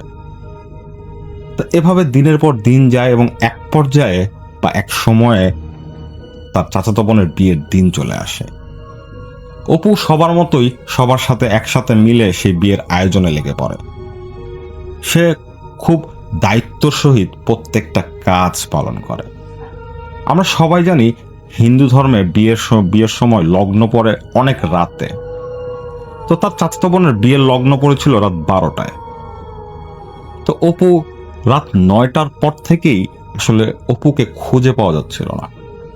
তার মা যখন তার ছেলেকে খুঁজতে বের হয়, তিনি তার ছেলেকে কোথাও খুঁজে পাচ্ছিলেন না। তখন তিনি অপুর এক বন্ধুকে জিজ্ঞেস করেন যে সে অপুকে দেখেছে কিনা। তখন সেই বন্ধু বলে যে হ্যাঁ, অপু তো 9টার দিকে ঘর থেকে বের হয়ে গেল। আমি জিজ্ঞেস করলাম যে কই যাচ্ছিস, তখন সে বলল যে কাজ আছে। তো ওর তো এতক্ষণে চলে আসার কথা, কিন্তু ও তো এখনো আসলো না। তো বিয়ের লগ্ন চলে এসেছে খুব কাছাকাছি, তো সবাই সেখানেই ব্যস্ত হয়ে পড়ে। এক পর্যায়ে বিয়ে শেষ হয়, কিন্তু এরপরও অপু ফিরে আসছিল না। তো সবাই একটু চিন্তিত হয়ে যায়। অপুর মা বুঝতে পেরেছিলেন ছেলে হয়তো এই ব্যাপারটা নিতে পারছিল না, তাই হয়তো এই জায়গাটা থেকে দূরে আছে। সে হয়তো তার এই চাচাতো বোনের বিয়েটা তার চোখের সামনে দেখতে পারছিল না, তাই হয়তো চলে গেছে, ছেলে কিছুক্ষণ পর চলে আসবে। তো তিনি ব্যাপারটা নিয়ে অতটা মাথা ঘামান না। তো অপুর বাবা মা সেদিনের মতো ঘুমিয়ে যান। অপু আর সেদিন রাতে বাসায় ফেরে না। পরের দিন সকালবেলা অপুর মা তাদের কলপারে যান, টিউবওয়েলে তাদের ঘরের যে হাঁড়ি পাতিল থালা ছিল সেগুলো পরিষ্কার করার জন্য। তো তিনি যখন সেই প্লেট ধুচ্ছিলেন বা থালা বাসন মাজছিলেন, তখন তিনি হঠাৎ লক্ষ্য করেন দূরে সে টিউবওয়েলটার পাশেই ছিল একটা বড় আম গাছের বাগান। তো তিনি হঠাৎ লক্ষ্য করেন সেই আম গাছের বাগানের ভেতরে একটা গাছের সাথে কে যেন ঝুলে আছে। তিনি যখন ভালো করে লক্ষ্য করে দেখেন, তিনি দেখেন যে একটা মানুষ গলায় ফাঁস নিয়ে সে গাছ থেকে ঝুলে আছে। এবং তিনি আতঙ্ক নিয়ে একটা জিনিস আবিষ্কার করেন, সেটা হচ্ছে ওইটা আর কেউই না, ওইটা তার ছেলে। তিনি একটা চিৎকার দিয়ে সেই জায়গায় অজ্ঞান হয়ে পড়ে যান। বাড়ির সবাই বের হয়ে আসে যে কেন অপুর মা এরকম চিৎকার দিল। তারা বের হয়ে দেখে অপুর মা সেই টিউবওয়েলের সামনে অজ্ঞান হয়ে পড়ে আছেন। তো তারা দৌড়িয়ে সেই জায়গায় যান। যাওয়ার পর তাদের চোখেও সেই অপুর মৃতদেহ পড়ে। তো অপুর বাবা যখন সেই জায়গায় আসেন এবং তিনি যখন তার ছেলের মৃতদেহ দেখলেন, তখন তিনিও অজ্ঞান হয়ে পড়ে যান। পরে বাড়ির সবাই অপুর বাবা মাকে সেবা শুশ্রূষা করেন এবং এক পর্যায়ে তাদের জ্ঞান ফিরে আসে। তো সবাই বুঝতে পারে যে হয়তো অপু তার চাচাতো বোনের প্রতি দুর্বল ছিল, আর গ্রামের লোকজন আসলে এইসব বিষয় নিয়ে কথা বলতে একটু বেশি পছন্দ করে। তো অপুর চাচার কানেও এই কথাটা আসে। তো অপুর চাচা দুঃখ করে বলছিলেন যে অপু যদি আমার মেয়েকে এতই পছন্দ করতো তো আমাকে বলতে পারতো, এভাবে তার জীবন দেওয়া লাগতো না। আসলে ব্যাপারটাতে সবাই খুব ব্যথিত হয়েছিল। তো কি আর করার, অপুর মৃতদেহ নিয়ে তারা চলে যায় সৎকার করার জন্য। যখন চিতায় লাশ ওঠানো হয় এবং মুখাগ্নি করা হয়, যখন চিতায় সেই আগুন দাউ দাউ করে জ্বলছিল, হঠাৎ শুরু হয় বৃষ্টি। প্রথমে গুড়ি গুড়ি বৃষ্টি ছিল, পরে দমকা হাওয়া ছাড়ে এবং খুব জোরে বৃষ্টি পড়া শুরু হয়। সেই বৃষ্টিতে অপুর চিতার আগুন নিভে যায়। সবাই দেখতে পায় অপুর লাশটা আতপোড়া, লাশটা পুরোপুরি পুড়তেও পারে নাই। এই ব্যাপারটা যখন ঘটছিল, আসলে অপুকে যখন সৎকার করা হচ্ছিল, তখন আসিফ মোল্লা ভাইও সেই জায়গায় ছিলেন। ঘটনাটি পুরো এলাকায় খুব চাঞ্চল্যের সৃষ্টি করেছিল, তাই তারা দেখতে গিয়েছিলেন সেই অপুর সৎকারের দৃশ্য। তো তারা দেখতে পান যে অপুর মৃতদেহটা আতপোড়া অবস্থায় সে চিতায় শুয়ে আছে। পরে এক পর্যায়ে যখন বৃষ্টি থামে, তখন সবাই মিলে সেই চিতার গায়ে আবার আগুন জ্বালান। এভাবে এক পর্যায়ে অপুর সৎকারের কাজ শেষ হয়। অপুর বাবা মা কিন্তু আসলে সুস্থ ছিলেন না। তাদের একমাত্র ছেলে মারা গেছে, তাও আবার আত্মহত্যা করে। ব্যাপারটা আসলে যে কোনো বাবা মারই মেনে নেওয়ার খুবই কষ্টের। তার মা ঘন ঘন মূর্ছে যাচ্ছিলেন, আর তার বাবা কিভাবে তার স্ত্রীকে সান্ত্বনা দিবেন সেটা বুঝতে পারছিলেন না। তিনিও কেমন জানি বাকরুদ্ধ হয়ে গিয়েছিলেন। এভাবে চলতে থাকে কিছুদিন। হঠাৎ একদিন অপুর মা দুপুরবেলা ভাত খাবার পর বিছানায় শুয়ে বিশ্রাম নিচ্ছিলেন।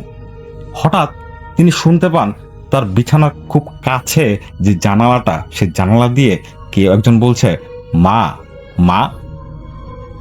প্রথমে তো তিনি এই ডাক শুনে চমকে ওঠেন, কারণ এই ডাক তার ছেলের।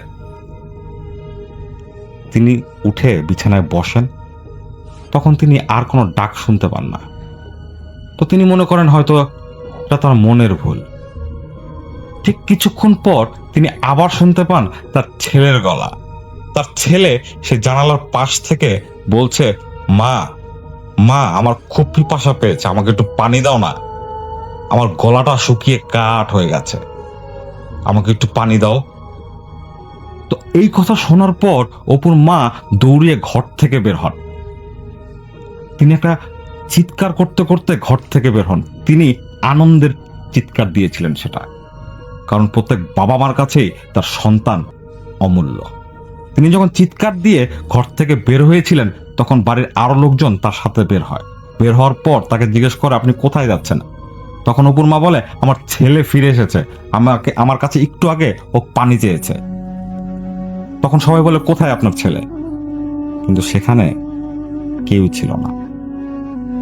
তো তখন সবাই বুঝে যে আসলে অপুর মা তার ছেলের শোকে অস্বাভাবিক আচরণ করছেন। তো তারা কোনোভাবে অপুর মাকে তাদের ঘরে নিয়ে এসে বিশ্রাম করানো শুরু করেন।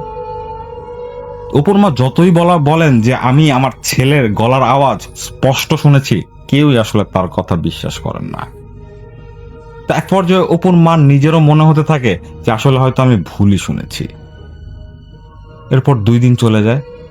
তৃতীয় দিন তিনি রাতের বেলা ঘুমানোর প্রস্তুতি নিচ্ছিলেন। তিনি যখন বিছানায় শুলেন, তিনি আবার শুনতে পান সেই জানালার কাছ থেকে তাকে কেউ ডাকছে, মা, বড্ড পিপাসা, একটু পানি দাও না, গলাটা শুকিয়ে কাঠ হয়ে গেছে, একটু পানি খাওয়াও। তো এই কথাটা সেদিন শুধু অপুর মা শুনে নাই, শুনেছে তার বাবাও। এই অস্বাভাবিক ব্যাপারটা আসলে অপুর বাবা মেনে নিতে পারছিলেন না। তিনি বুঝতে পারছিলেন না তার মৃত ছেলে কিভাবে ফিরে এসে পানি চাচ্ছে। তিনি দৌড়িয়ে ঘর থেকে বের হন। বের হওয়ার পর তিনি অপুকে দেখতে পান। তিনি দেখতে পান দূরে তার ছেলে একটা চাদর গায়ে দিয়ে দাঁড়িয়ে আছে। এটা দেখে তিনি সেই জায়গায় দাঁড়িয়ে যান। অপুর মা যখন তার বাবার পাশে এসে দাঁড়ান, তখন অপুর মাও তার ছেলেকে দেখতে পান দূরে এক জায়গায় দাঁড়িয়ে তাদের দিকে তাকিয়ে আছে। অপুর চাচা ঠিক সে সময় ঘর থেকে বেরোচ্ছিলেন কোনো একটা কাজে। তো তিনি অপুর বাবা মাকে এভাবে দাঁড়িয়ে থাকতে দেখে জিজ্ঞেস করেন যে, তোমরা এভাবে দাঁড়িয়ে আছো কেন এখানে? তখন অপুর বাবা কিছু না বলে শুধু তার হাতটা একটা জায়গায় ইঙ্গিত করেন, হাতটা দিয়ে। তখন অপুর চাচাও দেখতে পায় যে দূরে একটা অবয়ব দাঁড়ানো, যেটা একটা চাদর পেঁচিয়ে দাঁড়িয়ে আছে। তিনি আসলে ঠিকভাবে বুঝতে পারেন নাই এটা অপু কিনা, কিন্তু তিনিও সেই অবয়বটাকে দেখেছিলেন। এরপর অপুর মা অপুর বাবাকে বলে যে, তুমি তো আমার কথা বিশ্বাস করতেছিলে না, এখন তো দেখলা যে আমার ছেলে ফিরে এসেছে। তো ব্যাপারটা পুরাটাই অস্বাভাবিক। এটা যে কেউ বলতে পারবে যে মৃতরা কখনো ফিরে আসে না। তো সবাই, এলাকার সবাই ব্যাপারটা এক পর্যায়ে সবারই জানাজানি হয়। তো সবাই এক পর্যায়ে অপুর বাবা মাকে সান্ত্বনা দেয় যে আপনারা কি করবেন, আসলে যা কপালে লেখা ছিল তাই হয়েছে, ব্যাপারটা নিয়ে আপনারা চিন্তা করবেন না।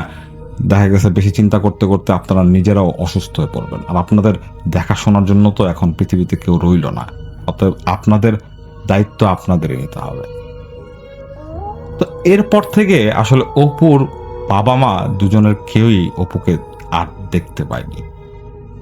এর বেশ কিছুদিন পর একদিন একটা মেয়ে এক বাড়ি থেকে আরেক বাড়ি যাচ্ছিল সেই গ্রামে। তো সে যখন আরেক বাড়ির উঠোনে ঢুকবে তার আগেই সে দেখতে পায় সে উঠোনের পাশে একটা জায়গায় একটা লোক দাঁড়ানো। তো সেই মেয়েটা সেই লোকটার দিকে তাকাওয়ার পর সেই লোকটাকে জিজ্ঞেস করে যে আপনি কে, আর এইভাবে এত রাতে এখানে দাঁড়িয়ে আছেন কেন?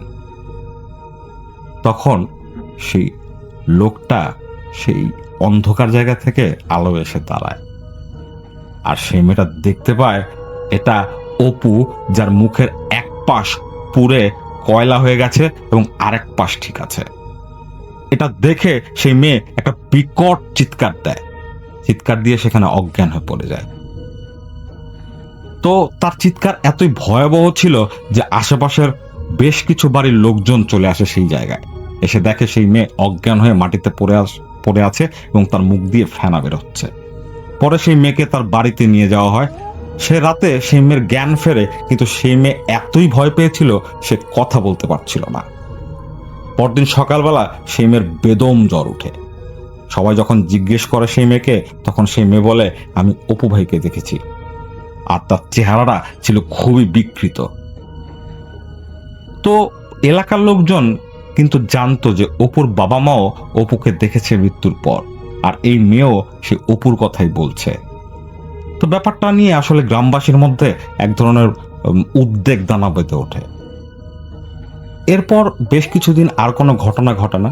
আরেকদিন সেই গ্রামেরই এক লোক রাস্তা ধরে হেঁটে যাচ্ছিলেন বাজারের উদ্দেশ্যে। তো সে সময় সন্ধ্যা 7টা কি 8টা হবে। তো তিনি যখন সেই গ্রামের পথ ধরে হেঁটে যাচ্ছিলেন, তখন তিনি দেখেন পথের পাশে একটা লোক তার দিকে পেছন ফিরে দাঁড়িয়ে আছে। তো গ্রামের লোকজন আসলে রাস্তাঘাটের লোকজন দেখা হলে জিজ্ঞেস করে। শহরের লোকজন হয়তো এতটা বদার করে না, বাট গ্রামের লোকজনের এটা একটা অভ্যাস।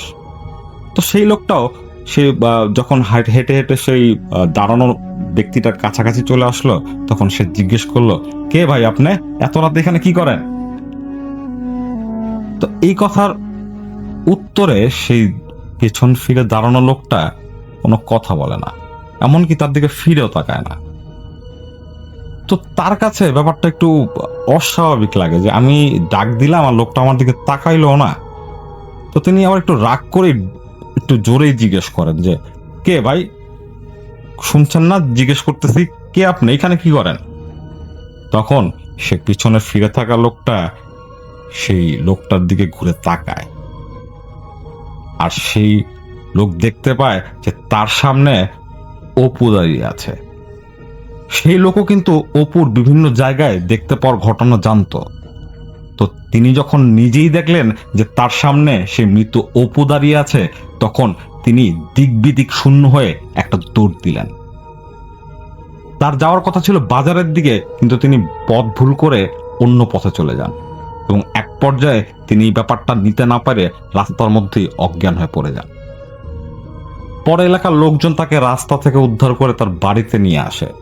বাড়িতে নিয়ে আসার পর তাকে যখন জিজ্ঞেস করা হয় যে আসলে তিনি কেন এভাবে অজ্ঞান হয়ে রাস্তার মাঝখানে পড়েছিলেন, তখন সে বলে যে তিনিও অপুকে দেখেছিলেন। তো এলাকাবাসী আসলে মারা যাওয়ার পর অপুর এরকম ফিরে আসাকে খুব ভালোভাবে দেখছিল না। সে জীবিত অবস্থায় সবাই তাকে যতই পছন্দ করুক, মৃত মানুষ মারা যাওয়ার পর আসলে তার সম্পর্কে মানুষের ধারণায় পাল্টিয়ে যায়, মানুষের সম্পর্কে মানুষের ধারণা হিউজ চেঞ্জ হয়। যাই হোক, আমরা ঘটনায় আসি। তো এলাকার লোকজন ঠিক করে যে তারা একজন প্রসিদ্ধ তান্ত্রিককে নিয়ে আসবেন, সে তান্ত্রিক এসে যদি এই সমস্যার কোনো সমাধান করতে পারে। তো সেই তান্ত্রিক আসে সেই গ্রামে, আসার পর সবার কাছ থেকে এই ঘটনাগুলো শুনে এবং এটাও শুনে যে অপুর মার কাছে অপু এসে পানি চেয়েছিল। তো তিনি কিছুক্ষণ চুপ করে বসে থাকেন এবং বলেন যে আপনাদের টিউবওয়েলের পাশে যে আম গাছের বাগান, সেই বাগানেই ঝামেলা। অপু আত্মহত্যা করেনি, তাকে মেরে ফেলা হয়েছে। সেই আম গাছের বাগানে খুব দুষ্ট প্রকৃতির কিছু এন্টিটির বসবাস। এরাই আপনার ছেলেকে মেরেছে, আপনার ছেলে আত্মহত্যা করেনি। আর আপনার ছেলে মারা যাওয়ার পর এই এন্টিটিগুলোই আপনার ছেলের রূপ ধরে এই গ্রামের বিভিন্ন মানুষকে ভয় দেখাচ্ছে। এমনকি অপুর মাকেও তার ছেলের রূপ ধরে এসে ভয় দেখিয়েছে, বা একটা মায়ার একটা ছলনা খেলেছে। যাই হোক, এভাবেই সে পুরোহিতটা গ্রামবাসীকে এই সমস্যার কথাগুলো বলেন। তখন গ্রামবাসী পুরোহিতকে ধরে বসেন, সেই তান্ত্রিককে ধরে বসেন যে আসলে এটার থেকে বাঁচার কি উপায় আছে। তো তখন সেই তান্ত্রিক বলে যে আমি আসলে এই কাজটা একা করতে পারবো না, আমি যেই গুরুর কাছ থেকে দীক্ষা নিয়েছি আমার সেই গুরুকে লাগে, আমাকে আপনারা একটা দিন সময় দেন, আমি আমার গুরুকে নিয়ে আসি। পরদিন সেই তান্ত্রিক তার গুরুকে নিয়ে সেই গ্রামে আসে। আসার পর তারা সেই গ্রামবাসীকে বলে দেন যে আমরা এই আম গাছের বাগান থেকে বের না হওয়া পর্যন্ত কেউ এই বাগানের ধারে কাছে আসবেন না। যদি মনে হয় যে আমরা মারা যাচ্ছি, তারপরেও কেউ এই বাগানের ধারে কাছে আসবেন না, আর যা কিছু করার আমরা করব। তো এই কথা বলে সেই তান্ত্রিক তার যে গুরু তাকে নিয়ে চলে যায় সেই আম গাছের বাগানের ভেতরে। আর গ্রামবাসী একটা নিরাপদ দূরত্বে দাঁড়িয়ে আতঙ্ক নিয়ে পুরো ব্যাপারটা দেখছিল। কিছুক্ষণ পর তাদের মনে হয় সেই আম গাছের বাগানে যেন ঝড় শুরু হয়েছে। বিভিন্ন পশু পাখির আওয়াজ তারা শুনতে পায়, যেসব পশু পাখি সেই বাগানে থাকার প্রশ্নই ওঠে না। তারা আতঙ্কে কি করবে তারা বুঝতে পারে না। তারা তাদের ঈশ্বরের নাম জপতে থাকে যে কোনোভাবে যদি এ যাত্রা তাদের বাঁচিয়ে দেওয়া যায়, বা তারা যাতে এই যাত্রা বেঁচে যায়। তো কিছুক্ষণ না, মোটামুটি 1 ঘন্টা পর সেই তান্ত্রিক তার গুরুকে নিয়ে বের হয়ে আসেন সেই আম গাছের বাগান থেকে। তাদের পরনের জামা কাপড় ছিল ছিন্ন বিচ্ছিন্ন, এবং সেই গুরুর হাতে ছিল একটা মাটির পাতিল। তখন সে গুরু গ্রামবাসীকে বলেন, সেই তান্ত্রিকের গুরু যিনি ছিলেন তিনি গ্রামবাসীকে বলেন যে যে সমস্যাটা তৈরি হয়েছিল সেই সমস্যাটার একটা সমাধান আমরা করতে পেরেছি। সেই শয়তানটাকে আমি এই হাড়ির ভেতর বন্দি করে ফেলেছি। এখন এটাকে আমি নিয়ে যাব, আর আশা করি আর কোনো সমস্যা আপনাদের মাঝে হবে না, বা আপনাদের সাথে হবে না। আর আরেকটা বিষয়, সেটা হচ্ছে অপুর মৃতদেহের সৎকার ভালোভাবে হয়নি। তার সৎকার যদি ভালোভাবে হতো তাহলে এই শয়তানগুলো এত সমস্যা তৈরি করতে পারত না। তাই তাদের ধর্ম অনুযায়ী একটা রিচুয়াল আছে, সেই রিচুয়াল সেই গুরু গ্রামবাসীকে পালন করতে বলে যান। পরে এলাকার লোকজন মিলে সবাই সেই পুরোহিতকে ধরে সেই রিচুয়ালগুলো সম্পন্ন করেন, এবং এরপর থেকে আসলে অপুকে আর কেউই দেখেনি। এটাই ছিল আসিফ মোল্লা ভাইয়ের পাঠানো ঘটনা। আশা করি ঘটনাটি আপনাদের ভালো লাগবে। সবাই ভালো থাকবেন। আসসালামু আলাইকুম। 3 সালের ঘটনা। তৌফিক তখন বেশ ইয়াং, কেবল পড়াশোনা শেষ করেছে, চাকরিতে জয়েন করেছে। তো বেশ ভালোই কাটছিল সময়, ব্যাচেলার মানুষ, ঘোরাফেরা। এর মাঝে তার বিয়েও হয়ে গেল। আর বিয়ে হওয়ারই ছিল আসলে, কারণ তার সাথে পূর্ব পরিচিত পাত্রী, বেশ সখ্যতা ছিল তাদের। এই চাকরিটার জন্য ওয়েট করছিল। তো চাকরি হওয়ার পর বিয়ে করলো। এখন তো জীবন অন্যরকম, বেশ ভালো সময় কাটাচ্ছে দুইজন, ঘোরাফেরা করে, ঢাকা শহরে এদিক ওদিক যায়। এবং যেহেতু পূর্ব পরিচিত, তাদের মাঝে খুব ভালো আন্ডারস্ট্যান্ডিং। মানে দেখা যেত যে ঘুরতে গিয়েছে লেকে, বেশ রাত পর্যন্ত সেখানে থেকে তারপর আসছে, গল্প গুজব করতো, লেকের পাড় দিয়ে হাঁটতো, গাছপালার মধ্যে দিয়ে হাঁটতো। তো মোটামুটি তারা বেশ এনজয় করছিল তাদের জীবনটাকে। তো যাই হোক, এরকম কয়েকদিন যাওয়ার পরই তৌফিক প্ল্যান করলো যে ঘুরতে যাওয়া দরকার, বিয়ে করেছে এখন ঘুরতে যাওয়া দরকার, যেটাকে হানিমুন বলে আর কি। তো এইটার প্ল্যানিং করা শুরু করলো দুইজনে। তো মোটামুটি বাংলাদেশের মধ্যে এদিক ওদিক কোথায় যাওয়া যায় চিন্তা করছে।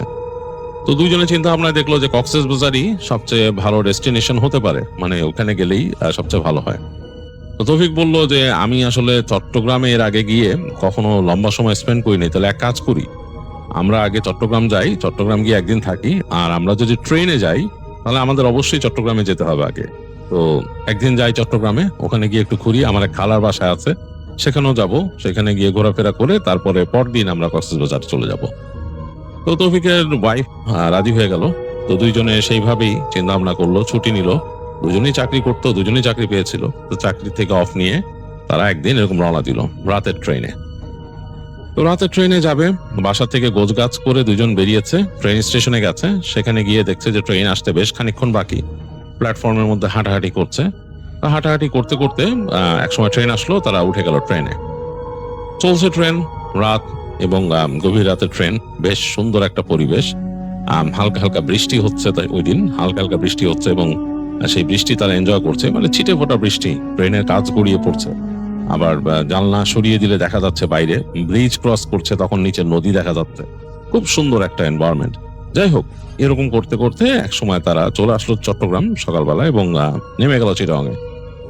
তো চট্টগ্রামে নেমে তারা গেল তৌফিক তার খালার বাসায়, ওখানে গিয়ে দেখা করলো, তার খালারা তখন তাকে থাকতে রিকোয়েস্ট করলো তাদের বাসায়, বললো আজকে তোরা এখান থেকে যা। কিন্তু তৌফিক কিন্তু ওখানে নেমেই একটা হোটেল বুক করেছিল, মানে সে চাচ্ছে না যে মানে সময়টা আত্মীয় স্বজনের সাথে জড়ায় যেতে, সে আসছে এখানে হানিমুনে, সেরকম ভাবেই চিন্তা ভাবনা করলো। তো খালার বাসায় বললো যে না খালা, আমি হোটেল বুক করছি, আমি রাতের বেলা ওখানে থাকবো, এরকম বলে খালাদের বললো আমরা আসি, সারাদিন আসি, রাত্রে বেলা যাবো এখান থেকে। তো মোটামুটি খালার বাসায় তারা কাটালো, বেশ রাত পর্যন্ত কাটালো, প্রায় 9:30 পর্যন্ত ওখানে ছিল। তো তারপর বিদায় নেবার পালাম, তৌফিক সবার কাছ থেকে বিদায় নিয়ে বেরোচ্ছে। তো তার কাজিন তাকে বললো যে তোমাকে এগিয়ে দিই সামনে। বলে না রে না, আমার এগুলো লাগবে না, আমি এমনি চলে যাব। কি হয়েছে, কোনো সমস্যা কি? বলে না তুমি তো এখানে থাকো নাই আগে, রাস্তাঘাট কেমন না, নীরব নিথর। বলে আরে ধুর, এখান থেকে বের হয়ে যায় দেখি কোথাও সামনে একটা সিএনজি টিএনজি পেলে নিয়ে নিবো, অথবা রিক্সা পেলে এখান থেকে নিয়ে সামনে চলে যাবো, এখান থেকে তো দেখছি টেম্পো চলে। তো বলে যে পারবা তুমি? বলে যে হ্যাঁ পারবো। বলে তৌফিক বের হয়ে আসে তার স্ত্রীকে নিয়ে, মানে তাদের ওই বাড়িটা ছিল 3 তলা, 3 তলা থেকে নেমে আসে, একেবারে নীরব রাস্তাঘাট। যেখানে বের হইছে তার খালার বাসাটা, যেখানে ওই কমিউনিটিটার মধ্যেই বেশ নীরব, একটার পর একটা বাড়িগুলো খুব নীরব, সামনে একটা মাঠ আছে, গাছপালা আছে কিছু। ওখান থেকে হেঁটে আসতেছে তৌফিক এবং দেখতেছে যে আকাশটা কেমন গুড় করতেছে, মানে আগের দিন যখন তারা ঢাকা থেকে আসছে তখনও কিন্তু মেঘলা আকাশ ছিল, আজকেও মেঘলা আকাশ। তো তৌফিকের ওয়াইফ হাঁটতেছে আর বলতেছে যে একেবারে নতুন জায়গায় তুমি এরকম রাত্রে বের হয়ে গেলা, তোমার কাজিন বলছিল এগিয়ে দিতে, খারাপ কি, সমস্যা কি? বলে আরে সমস্যা কিছু না, তোমার নিয়ে হাঁটবো, এটাই তো মজা, একা একা নতুন জায়গা, এটাই তো আমরা এনজয় করব, এখানে আরেকজনের কি দরকার? তো তৌফিক আবার বলতেছে তার ওয়াইফকে যে তুমি যে শ্যাম্পু দিছো, শ্যাম্পুর ঘ্রাণটা খুব কড়া, ছড়াচ্ছে চারপাশে, নির্জন জায়গায় হাঁটার এই একটাই ভয় যে তোমার ঘ্রাণ ছড়া যাচ্ছে চারিদিকে, আর রাতের বেলা ভূত প্রেত ধরে, বলছে হাব্বা আম্মা বলতো। তো তার ওয়াইফ বলে আরে ধুর, এগুলো বাদ দাও, কি বলো তুমি? বলে যে হ্যাঁ, একেবারে ঘ্রাণ কিন্তু ছড়া যাচ্ছে চারিদিকে, মানে তার দুষ্টুমি করতেছে, খুনসুটি করতেছে। এগুলো বলতে বলতে হাঁটতেছে দুইজন। তো সেই তাদের বাসার সারিগুলো পার হয়ে আসলো, এখন একটা রাস্তা, লম্বা রাস্তা, এই রাস্তাটা সোজা চলে গেছে একদম সামনে গিয়ে মেন রোডে উঠছে, এবং সেই মেন রোডও কিন্তু একটু মানে খালি খালি, কারণ এই যে তৌফিকের খালার বাসাটা একটু দূরে শহর থেকে, মূল শহর থেকে। যাই হোক, এই সামনের রাস্তাটার মাঝে কোনো কিছু নাই, রিক্সা টিক্সা কিচ্ছু নাই। দেখতেছে ওই পাশে দোকান ছিল, বন্ধ করে দিচ্ছে, মানে লাস্ট ঝাপের একটুখানি নামাই দিছে, মানে একটুখানি মানে খুলে রাখছে, এখন নামাই দিবে এই পাশে। তো তৌফিক বুঝলো যে ওই দোকান বন্ধ থাকলে পুরো জায়গাটা নির্জন হয়ে যাবে, এখানে আর কোনো কেউ নাই। যাই হোক, কি করা আছে, এই রাস্তা ধরে হাঁটতে হবে, গাড়ি ঘোড়া কিচ্ছু নাই। হেঁটে যাচ্ছে সামনে, ডান দিকে এরকম গলি চলে গেছে, সেখানেও অনেক বাড়ি ঘর, আবার একটা খোলা মাঠ, বিশাল মাঠ, কেউ নাই। বাতাস বেশ ছুটতেছে, বেশ দামাল বাতাস চারিপাশে, বৈশাখের আগের দিকে, মানে এখনকার মতো সিজন, বাতাস এদিক ওদিক মানে দামাল দাপটায় বেড়াচ্ছে আর কি, এদিক দিয়ে যে গাছপালা, ওখানে ছোটখাটো পাতাগুলাকে একদম বসাই দিতেছে, বেশ বাতাস। তো তৌফিক তার ওয়াইফকে বললো যে তোমার চুল খোলা, চুলটা তুমি বেঁধে নাও, তোমার সত্যি কিন্তু শ্যাম্পুর গন্ধ খুব ছড়াচ্ছে, খুব স্ট্রং ফ্রেগনেন্স ফলা একটা শ্যাম্পু ইউজ করছিল তৌফিকের ওয়াইফ, এবং সেই ঘ্রাণটা ছড়াচ্ছিল আসলে। তো তৌফিক মানে এই নিয়ে 2-3 বার বললো। তো তার ওয়াইফ কি করলো, বলে দাঁড়াও একটু, দাঁড়াতে বলে সে তাড়াতাড়ি তার চুলটাকে পেঁচায় বেঁধে একটা পাঁচ ক্লিপ দিয়ে আটকায় দিল এবং আঁচলটা টেনে নিল, নিয়ে বললো এবার চলো।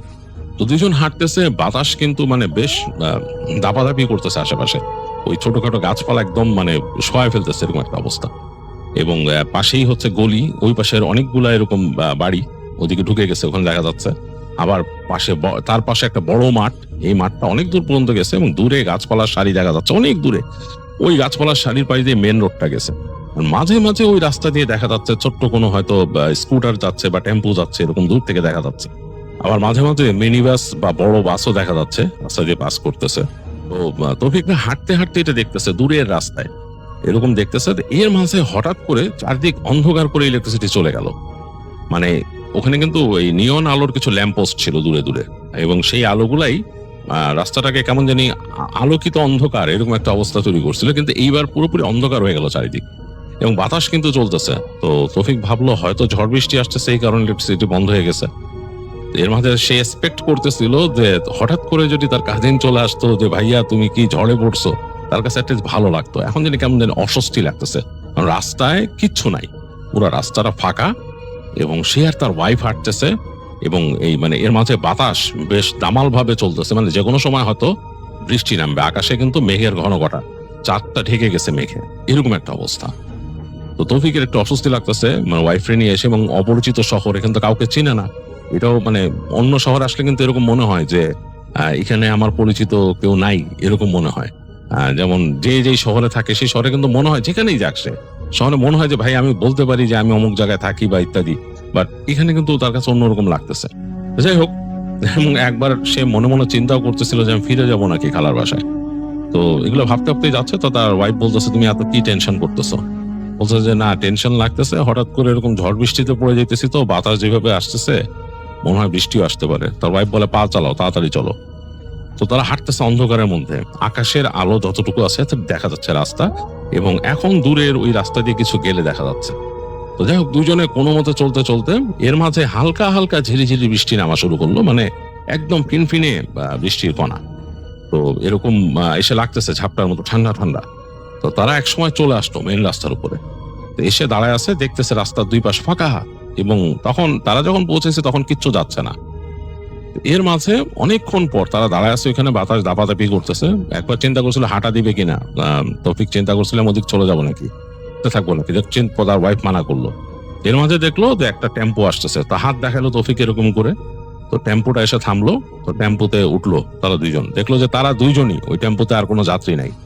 যারা চালাচ্ছে, মানে যেই যারা ড্রাইভার আর কি চালাচ্ছে, তার মানে ড্রাইভারের সাথে হেল্পার, তারা দুইজনই। তো তৌফিক চিন্তা করলো যে এটা কেমন হলো, অপরিচিত শহর, আর এখানে দুইজন উঠছি, আবার অনেক রকম তো কথা শোনা যায়, হ্যাঁ, অপরাধের ব্যাপার স্যাপার শোনা যায়, একটু ভয় পাচ্ছে সে। এর মাঝে বসার কিছুক্ষণের মধ্যে মানে টেম্পোটা চলা শুরু করছে, এই সময় ঝুম বৃষ্টি হঠাৎ করে নামলো, মানে একেবারে প্রচন্ড জোরে, মানে তুমুল বর্ষণ, কঠিন অবস্থা। টেম্পোর যে হেল্পার সে বলতেছে যে স্যার ইটা খুলে দেন, ওই যেখানে তারপলিন আছে এটা খুলে দেন, নাহলে ভিজা যাবেন। তৌফিকরা ওই ইটা খুলে ফেললো, তারপলিন যেটা ছিল পাশে ওইটা খুলে দিল, খুলে তাড়াতাড়ি নিজেরাই সে আর তার ওয়াইফ মিলে বাঁধলো এই পাশে, ওই পাশেরটাও খুলে বাঁধলো। তুমুল বৃষ্টি দুই পাশে বাড়ি খাচ্ছে এসে, এবং মানে বলার মতো না, এবং অন্ধকার রাস্তা, মানে ইলেকট্রিসিটি চলে গেছে, এরকম একটা অবস্থা। তো এরকম ভাবে এক সময় যে ঠিক যেই মানে যেখানে তাদের ডেস্টিনেশন, সেখানে আগে যে একটা মোড় আছে, মোড়ের ওখানে টেম্পোটা থামলো। তখন বৃষ্টি হালকা কমছে, এখন নেমে তো যেতে হবে, তো কিছু করার নাই, টেম্পো তো এরপর যাবে না। তো ওইখানে কিছুক্ষণ বসে থেকে টেম্পোটাও রাখলো। তো তারা টেম্পোর যে হেল্পার বললো স্যার তাইলে কিছুক্ষণ বসতে পারেন, বৃষ্টি থামা বন্ধ। তো কিছুক্ষণ বসে দুইজনে নামলো পরে টেম্পোর থেকে, এর মধ্যে ভাড়া টাড়া দিয়ে দিছে। তো নেমে চিন্তা হচ্ছে কই যাবে, কিচ্ছু নাই, মানে একদম দেখা যাচ্ছে রাস্তাঘাট ফাঁকা হয়ে গেছে, এবং পানি, রাস্তার মধ্যে পানি সামনের দিকে একদম, মানে বেশ বেশ পানি জমছে ওদিকে।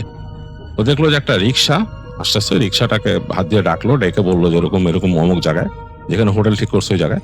রিক্সাওয়ালা শুনলো, শুনে বেশি ভাড়া চাইলো, বললো যে ভাই যাবো, কোনো অসুবিধা নেই। তো রিক্সাতে উঠে বসলো দুজন। উঠে বসে রিক্সা যাচ্ছে তাদেরকে নিয়ে, দেখতেছে পানি হয়ে গেছে তাদের রিক্সার যে মানে পা দানি সেই পর্যন্ত প্রায় পানি এখান দিয়ে। চলতে চলতে চলতে চলতে এক রাস্তায় নিয়ে আসলো, সেই রাস্তা দিয়ে যাচ্ছে। তো রাস্তার দুই পাশে দেখতেছে বৃষ্টিতে একদম ভিজে অন্যরকম অবস্থা, এবং আশেপাশে যে বাড়ি ঘরগুলা সেগুলো একদম নীরব হয়ে গেছে এই বৃষ্টিতে, এরকম কেমন একটা অবস্থা, ইলেকট্রিসিটি নাই এখানেও, এবং রিক্সাটা চলতেছে। তো তৌফিকের স্ত্রী তাকে ধরে বসছে, সেও একটু ভয় পাইতেছে, সে বেশ সাহসী মেয়ে কিন্তু ভয় পাচ্ছে। তৌফিক বলে কি ব্যাপার, তুমি ভয় পাইতেছো? বলে না, কেমন জানি লাগতেছে এরকম। তো যাই হোক, চলতে চলতে তারা আসলো যেখানে তাদের যে হোটেল, সেই হোটেলের সামনে আসলো। রিক্সা থেকে নামলো, রিক্সাওয়ালাকে যথারীতি ভাড়া দিল, এক্সট্রা ভাড়া দিয়ে রিক্সা বিদায় দিল। হোটেলের ভিতরে জেনারেটর চলতেছে, শব্দ পাচ্ছে, কিন্তু কেন জানি তাদের ওখানে দাঁড়ায় থাকতে বেশ ভালো লাগতেছে। গেটের সামনে এমনকি ওই যে দারোয়ানের কাছেও তারা যায় নাই, ওখানে দাঁড়ায় বলতেছে চলো আমরা একটু সামনে হাঁটি। ওই জায়গাটা আবার পানি নাই, ওই জায়গাটা একটু শুকনা। যাই হোক, দুজনে মিলে হাঁটতে হাঁটতে, মানে বৃষ্টি থেমে গেছে তো কেমন যেন লাগতেছে, তো হাঁটতে হাঁটতে সামনে গেল তৌফিক আর তার ওয়াইফ। তো যে দেখতেছে যে বাঁ দিকে একটা পুকুর, একটা বড় পুকুর, পুকুরের পাড়ে অনেকগুলো গাছ একদম নুয়ে পড়ছে পুকুরের উপরে, পাশের গাছগুলা। আর পানিটা জানি কেমন টলমল টলমল করতেছে, একটু আগে বৃষ্টি হয়েছে, বোঝা যাচ্ছে টলটল করতেছে। এবং মেঘটা একটু সরে গিয়ে হালকা চাঁদের আলো পড়ছে এখানে। তো তার ওয়াইফ বলতেছে যে খুব সুন্দর লাগতেছে না পানি? বলে যে হ্যাঁ। তো তৌফিক আস্তে করে নিচু হয়ে দেখতেছে সামনে কতগুলো ইট রাখা এরকম। তো সে বললো তোমার একটা জিনিস দেখাই, দেখো তুমি এটা পারো। বলে সে ওই ইটের ওখান থেকে একটা চ্যাপ্টা টাইপের ইট নিছে, অনেকটা চারার মতো আর কি। তো সে ভিজা ভিজা। তো তার ওয়াইফরা বলতেছে দেখো তুমি চারা খেলি। বলে সে এরকম করে কাট করে পানিতে মারলো পুকুরের এখানে। তো মানে স্বাভাবিকভাবেই যেটা পুকুরে হয়, পানিতে সুইং করে করে এটা চলে গেল সামনে চারাটা। তার ওয়াইফ বললো যে এগুলো আমারই শেখাও, তারা আমিও পারি। তো বলে সেও চারা মারলো। তো তার ওয়াইফের চারাটা যখন মারছে, তখন যেখানে পানিতে পড়লো চারাটা, তারপর পানিটা যখন নাকি ওইটা সুইং করে একবার উঠে আবার গেল, সেই সময় মনে হলো পানির মধ্যে একটা নড়াচড়া। মনে হলো মানে বেশ মানে ভারী কেউ যদি সাঁতার কাটে, মানে ভেসে উঠে আবার ডুব দেয় যেরকম, সেরকম। বাট একটা মানুষের মতো সাইজ যদি করে সেরকম একটা নাড়াচড়া এখানে ভুস করে উঠে ভুস করে এরকম করে গেল। তো তৌফিক বলে আরে কি ব্যাপার, কি ব্যাপার, মানুষ নাকি, সাঁতার কাটে নাকি, এরকম বলতেছে। তার ওয়াইফ বললো না না কি ব্যাপার, সে ভয় পেয়ে গেছে কাইন্ড অফ, মনে হচ্ছে তারে কেউ কিছু বলবে নাকি। তাকায় দেখতেছে পানির মধ্যে মনে হলো কেউ সাঁতরায় যাচ্ছে। সাঁতরানোটা অনেকটা কারো হাত বেঁধে দিলে যদি কেউ সাঁতরায়, মানে মাথা দিয়ে এরকম করে উঠে আবার ডুবে আবার সাঁতরায়, এরকম করে। এরকম করতে করতে এক পাড়ে গিয়ে ওটা থামলো। মনে হলো কেউ একজন থামলো, এবং ওই পাড়টার মধ্যে যেখানে সে থামছে সেই জায়গাটা বেশ অন্ধকার, ঝোপালো। এখান থেকে তৌফিক আর তার ওয়াইফ দেখতেছে। তো তারপর দেখলো মনে হয় পানির মধ্যে ভুসফুস করে পাড়ে উঠলো। পাড়ে যে উঠছে, ফিরে তাকাইছে ওখান থেকে একটা অবয়বের মতো, বুঝতেছে দূর থেকে তারা একটা মানে মানে কি বলে একটা ফিগার, মানুষের ফিগারের মতো, অন্ধকার। তাকাইছে এরকম। তাকানোর পর তারা খেয়াল করলো যে অনেকটা বিড়ালের চোখ যেরকম চলে, মানে বিড়াল যেরকম তাকাইলে অন্ধকারে মানে ফট করে জ্বলে উঠে, জাস্ট লাইক দ্যাট, ওইভাবে চোখ যেটা জ্বলে উঠছে, যেটা চোখ এক জোড়া। মানে ওইটা কি, ওরা চিন্তা হচ্ছে এটা কি। তৌফিক তাড়াতাড়ি তার ওয়াইফকে বললো চলো এখান থেকে যাই, মানে সে ওইটারে মানে পছন্দ করে নি, সে বলে চলো তাড়াতাড়ি যাই। তো হেঁটে যাচ্ছে তারা তাড়াতাড়ি। তো বাতাস কিন্তু এর মধ্যে চলতেছে, হালকা হালকা বাতাস, যেহেতু বৃষ্টির পরবর্তী। তো তারা যখন পুকুরের এলাকাটা পার করে যাচ্ছে, মানে ওই পাড়ে যেখানে পাড়টার মধ্যে উঠছে ওই জিনিসটা বা মানে সেই ফিগারটা, সেই জায়গাটা তারা ক্রস করে যাবে। ওই পাড়টা চিকন পাড়, ওইখান থেকে হেঁটে গেলেই কিন্তু ওই জায়গায়, ওই যে গাছপালা যেখানে ওই জিনিসটা উঠছে, ঠিক ওই জায়গাটা তাড়াতাড়ি পার হয়ে যাবে। তো পার হওয়ার সময় হঠাৎ করে বাতাস হলো, তার ওয়াইফ বলে উফ করে উঠলো। বলে মনে হলো যে আমার মানে গরম বাতাস লাগছে আমার গায়ে, মানে প্রচন্ড গরম, এবং মনে হচ্ছে আমার চুলগুলো ছিঁড়ে দিয়ে গেছে কিছু, এখনো চলতেছে এই জায়গায় মাথার এখানে। তবে বলছে কি বলো তুমি এরকম? বলে যে আরে না, তুমি বিশ্বাস করো, অনেকটা ওই যে ফ্যাক্টরির কোনো ফ্যানের কাছে দাঁড়াইলে, বাইরে যে এক্সস্ট ফ্যানের পাশে দাঁড়াইলে যে গরম বাতাস বের হয়, সেরকম গরম বাতাস লাগছে। আর চুলটা মনে হচ্ছে একদম টান দিয়ে ছিঁড়ে দিয়ে গেছে কিছু। তাই বলে সে মাথার দিকে ধরে রাখছে। তো তৌফিক বলে আচ্ছা তাড়াতাড়ি চলো বলে হাঁটতে হাঁটতে তারা চলে গেল তাদের হোটেল যেটা ছিল, হোটেলের গেটের কাছে। ওইখানে যে গার্ড ছিল, গার্ডকে যে বললো যে আমরা এখানে উঠছি এরকম, এই সে বলার পর তো গার্ড দরজা খুলে দিল। তারা ভিতরে গেল, ভিতরে গিয়ে লবি পার হয়ে গেল। লবিতে কোনো মানুষজন নাই এবং রিসেপশনও নাই। তো সোজা গেল তারা সিঁড়িতে গিয়ে 3 তলায় উঠে গেল। তো সিঁড়িতে মধ্যে কোনো মানুষজন আসা যাওয়া করে নাই। উপরে যখন উঠতেছে 2 তলা পার হচ্ছে, তখন দেখে ওখানেও মানুষ নাই, পুরো হোটেল ফাঁকা। যাই হোক 3 তলায় গেছে, যে দেখতেছে যে হ্যাঁ ডান দিকের যে করিডোরটা, ওখান দিয়ে গেলে মাঝামাঝি হচ্ছে তাদের রুম। তো ওখান দিয়ে হেঁটে গিয়ে মানে এই যে তাদের যে ফ্লোর যেখানে তারা থাকতেছে, এইখানেও তার কাছে মনে হচ্ছে রাতের বেলা কোনো মানুষজন নাই, একদম নীরব শান্ত। হোটেলে কিন্তু 2-1 জন মানুষ হাঁটা চলা করে বা ওখানকার কর্মীরা চলাফেরা করে, তো এখান থেকে কেউ নাই। তো তৌফিক মনে করতেছে যে হয়তো এমন হতে পারে যে এই বৃষ্টির রাত, এরকম সময় এমনি রাত হয়ে গেছে, মানুষজন হয়তো এখানে আসা যাওয়া করে না রাতে এত। আর সে হোটেলটাও নিচে একটু নির্জন জায়গায়। তো যাই হোক সে রুমে ঢুকলো। রুম আগের মতোই আছে, যেভাবে যে জিনিসপত্র রেখে গেছিল দুপুরবেলা সেরকম ভাবেই আছে। তো ঢোকার পর দেখতেছে যে তার ওয়াইফ ওই মাথাটা এরকমই করতেছে, সে ডলতেছে হাত দিয়ে। তো তৌফিক বললো কি হয়েছে তোমার, দেখি তো কি ব্যাপার। তো যে তার ওয়াইফের এখানে মাথার এখান থেকে আঁচলে টেনে রাখছিল, তারপর ওটা সরাই এখানে ধরে দেখলো যে আসলেই মনে হচ্ছে লাল হয়ে গেছে জায়গাটা, এবং মানে চুল যদি কেউ টেনে এক গাছে নিয়ে যায় কয়েকটা, যেরকম হয় সেরকম মনে হচ্ছে এখন লাল হয়ে রক্ত জমাট বেঁধে গেছে কয়েকটা। ও একটু অবাক হয়ে গেল যে কি ব্যাপার, এবং তারপর দেখলো তার একটু নিচে আঁচড়ের মতো এরকম, মানে এমন হচ্ছে যে কেউ একটা নখ দিয়ে এরকম আঁচড় কেটে গেছে, মানে কাঁটার মতো, মানে এরকম জোরে আঁচড় দিয়ে গেছে, বেশ খানিকটা গভীর হয়ে গেছে, মানে হালকা রক্ত জমে আছে ওইখানে। তৌফিক বললো এগুলো কেমনে কি? আরে তুমি নিজে আছড়াইছো বা কিছু একটা, ক্লিপ লাগানোর সময় হয়েছে নাকি? তারাই বলে আরে বাদ দাও তো, এগুলা কিচ্ছু না, কিভাবে হয়েছে আমি জানি না, একটা গরম বাতাসের মতো লাগলো আমার। মানে সে কেমন জানি মানে রাগ করতেছে তার ওয়াইফ, মনে হলো যে বিরক্ত একদম, মানে তার মুডটাই চেঞ্জ হয়ে গেছে। রফিকের কাছে অবাক লাগলো যে ও এরকম করে না তো সাধারণত, এরকম মুড সুইং ওর হয় না। তো সে একটু অবাক হলো, দেখলো যে তার ওয়াইফ চলে গেল বাথরুমে। তো তৌফিক বসে আছে তাকায় দেখতেছে তাদের রুম থেকে তাদের যে বেডটা এই পাশে, তার ওই পাশে হচ্ছে একটা এই জানালা, বড় জানালা, এবং ওই জানালাটা এরকম খুললে দূরে দেখা যাচ্ছে বেশ ফাঁকা জায়গা, তারপর গাছপালার বেশ উপরের অংশ দেখা যাচ্ছে, এবং তারপর সম্ভবত মানে ওইখান থেকে বেশ খানিকটা দূরেই ওই পুকুরটা, আর দূরে পাহাড়ের একটা দেখা যাচ্ছে যে ওখানে পাহাড় আছে, মানে জায়গাটা ওই দূরে এই গলি দিয়ে হয়তো একদম সোজা চলে গেলে ওই ছোট ছোট টিলার টাইপের পাহাড় আছে ওখানে। তো তৌফিক আস্তে করে উঠে গিয়ে জানলাটা এরকম স্লাইড করে খুললো, মানে ওই পাশে লকটা খুলে জানলা স্লাইড করে সরাই দিল পাশে, মানে অ্যালুমিনিয়ামের ফ্রেমের জানালা। তো জানলা সরে যাওয়ার পরে দেখলো যে এক ঝাঁক বাতাস ঢুকলো করে, বেশ দমকা হাওয়া বাইরে। তো মনে হচ্ছে আবার ঝড় বৃষ্টি হতে পারে রাতের বেলা, মানে বেশ বাতাস ঢুকলো, মানে ঘরটা ঠান্ডা হয়ে গেল, মানে এসি চালান লাগবে না সে বুঝতেছে। বেশ ভালোই লাগলো তার কাছে। পর্দাটা এই পাশে ছিল, পর্দাটা পটপট করে উঠতেছে, সেটাকে সে গুজে দিয়ে সে হেঁটে গেল এই পাশের তার মানে রুমের আরেক সাইডে, সেখানে দরজা আছে বারান্দায় যাওয়ার। তো বারান্দার দরজাটা খোলার পর দেখলো যে ওখান দিয়ে বাতাস ঢুকতেছে, মানে একেবারে ক্রস ভেন্টিলেশন হয়ে গেছে তখন। এই জানলা দিয়ে ঢুকে এদিক দিয়ে বেরিয়েছে। মাথার কাছে একটা জানলা ছিল, সেটাও সে স্লাইড করে খুলে দিল, বেশ বাতাস ঢুকতেছে রুমের মধ্যে। এবং দেখলো যে এই পাশে যে দরজাওয়ালা যে বারান্দার ওই পাশে পুরো গাছগাছালি, এই পাশে অনেক দূর পর্যন্ত গাছগাছালি, এবং দূরে দেখা যাচ্ছে টিনের ঘর আছে এখানে। মানে এই জায়গাটা kind of like a country place, মানে এরকম একটা অবস্থা, মানে গ্রামের একটা অংশ এবং গাছপালা প্রকৃতির মধ্যে। তো তার কাছে বেশ ভালোই লাগলো।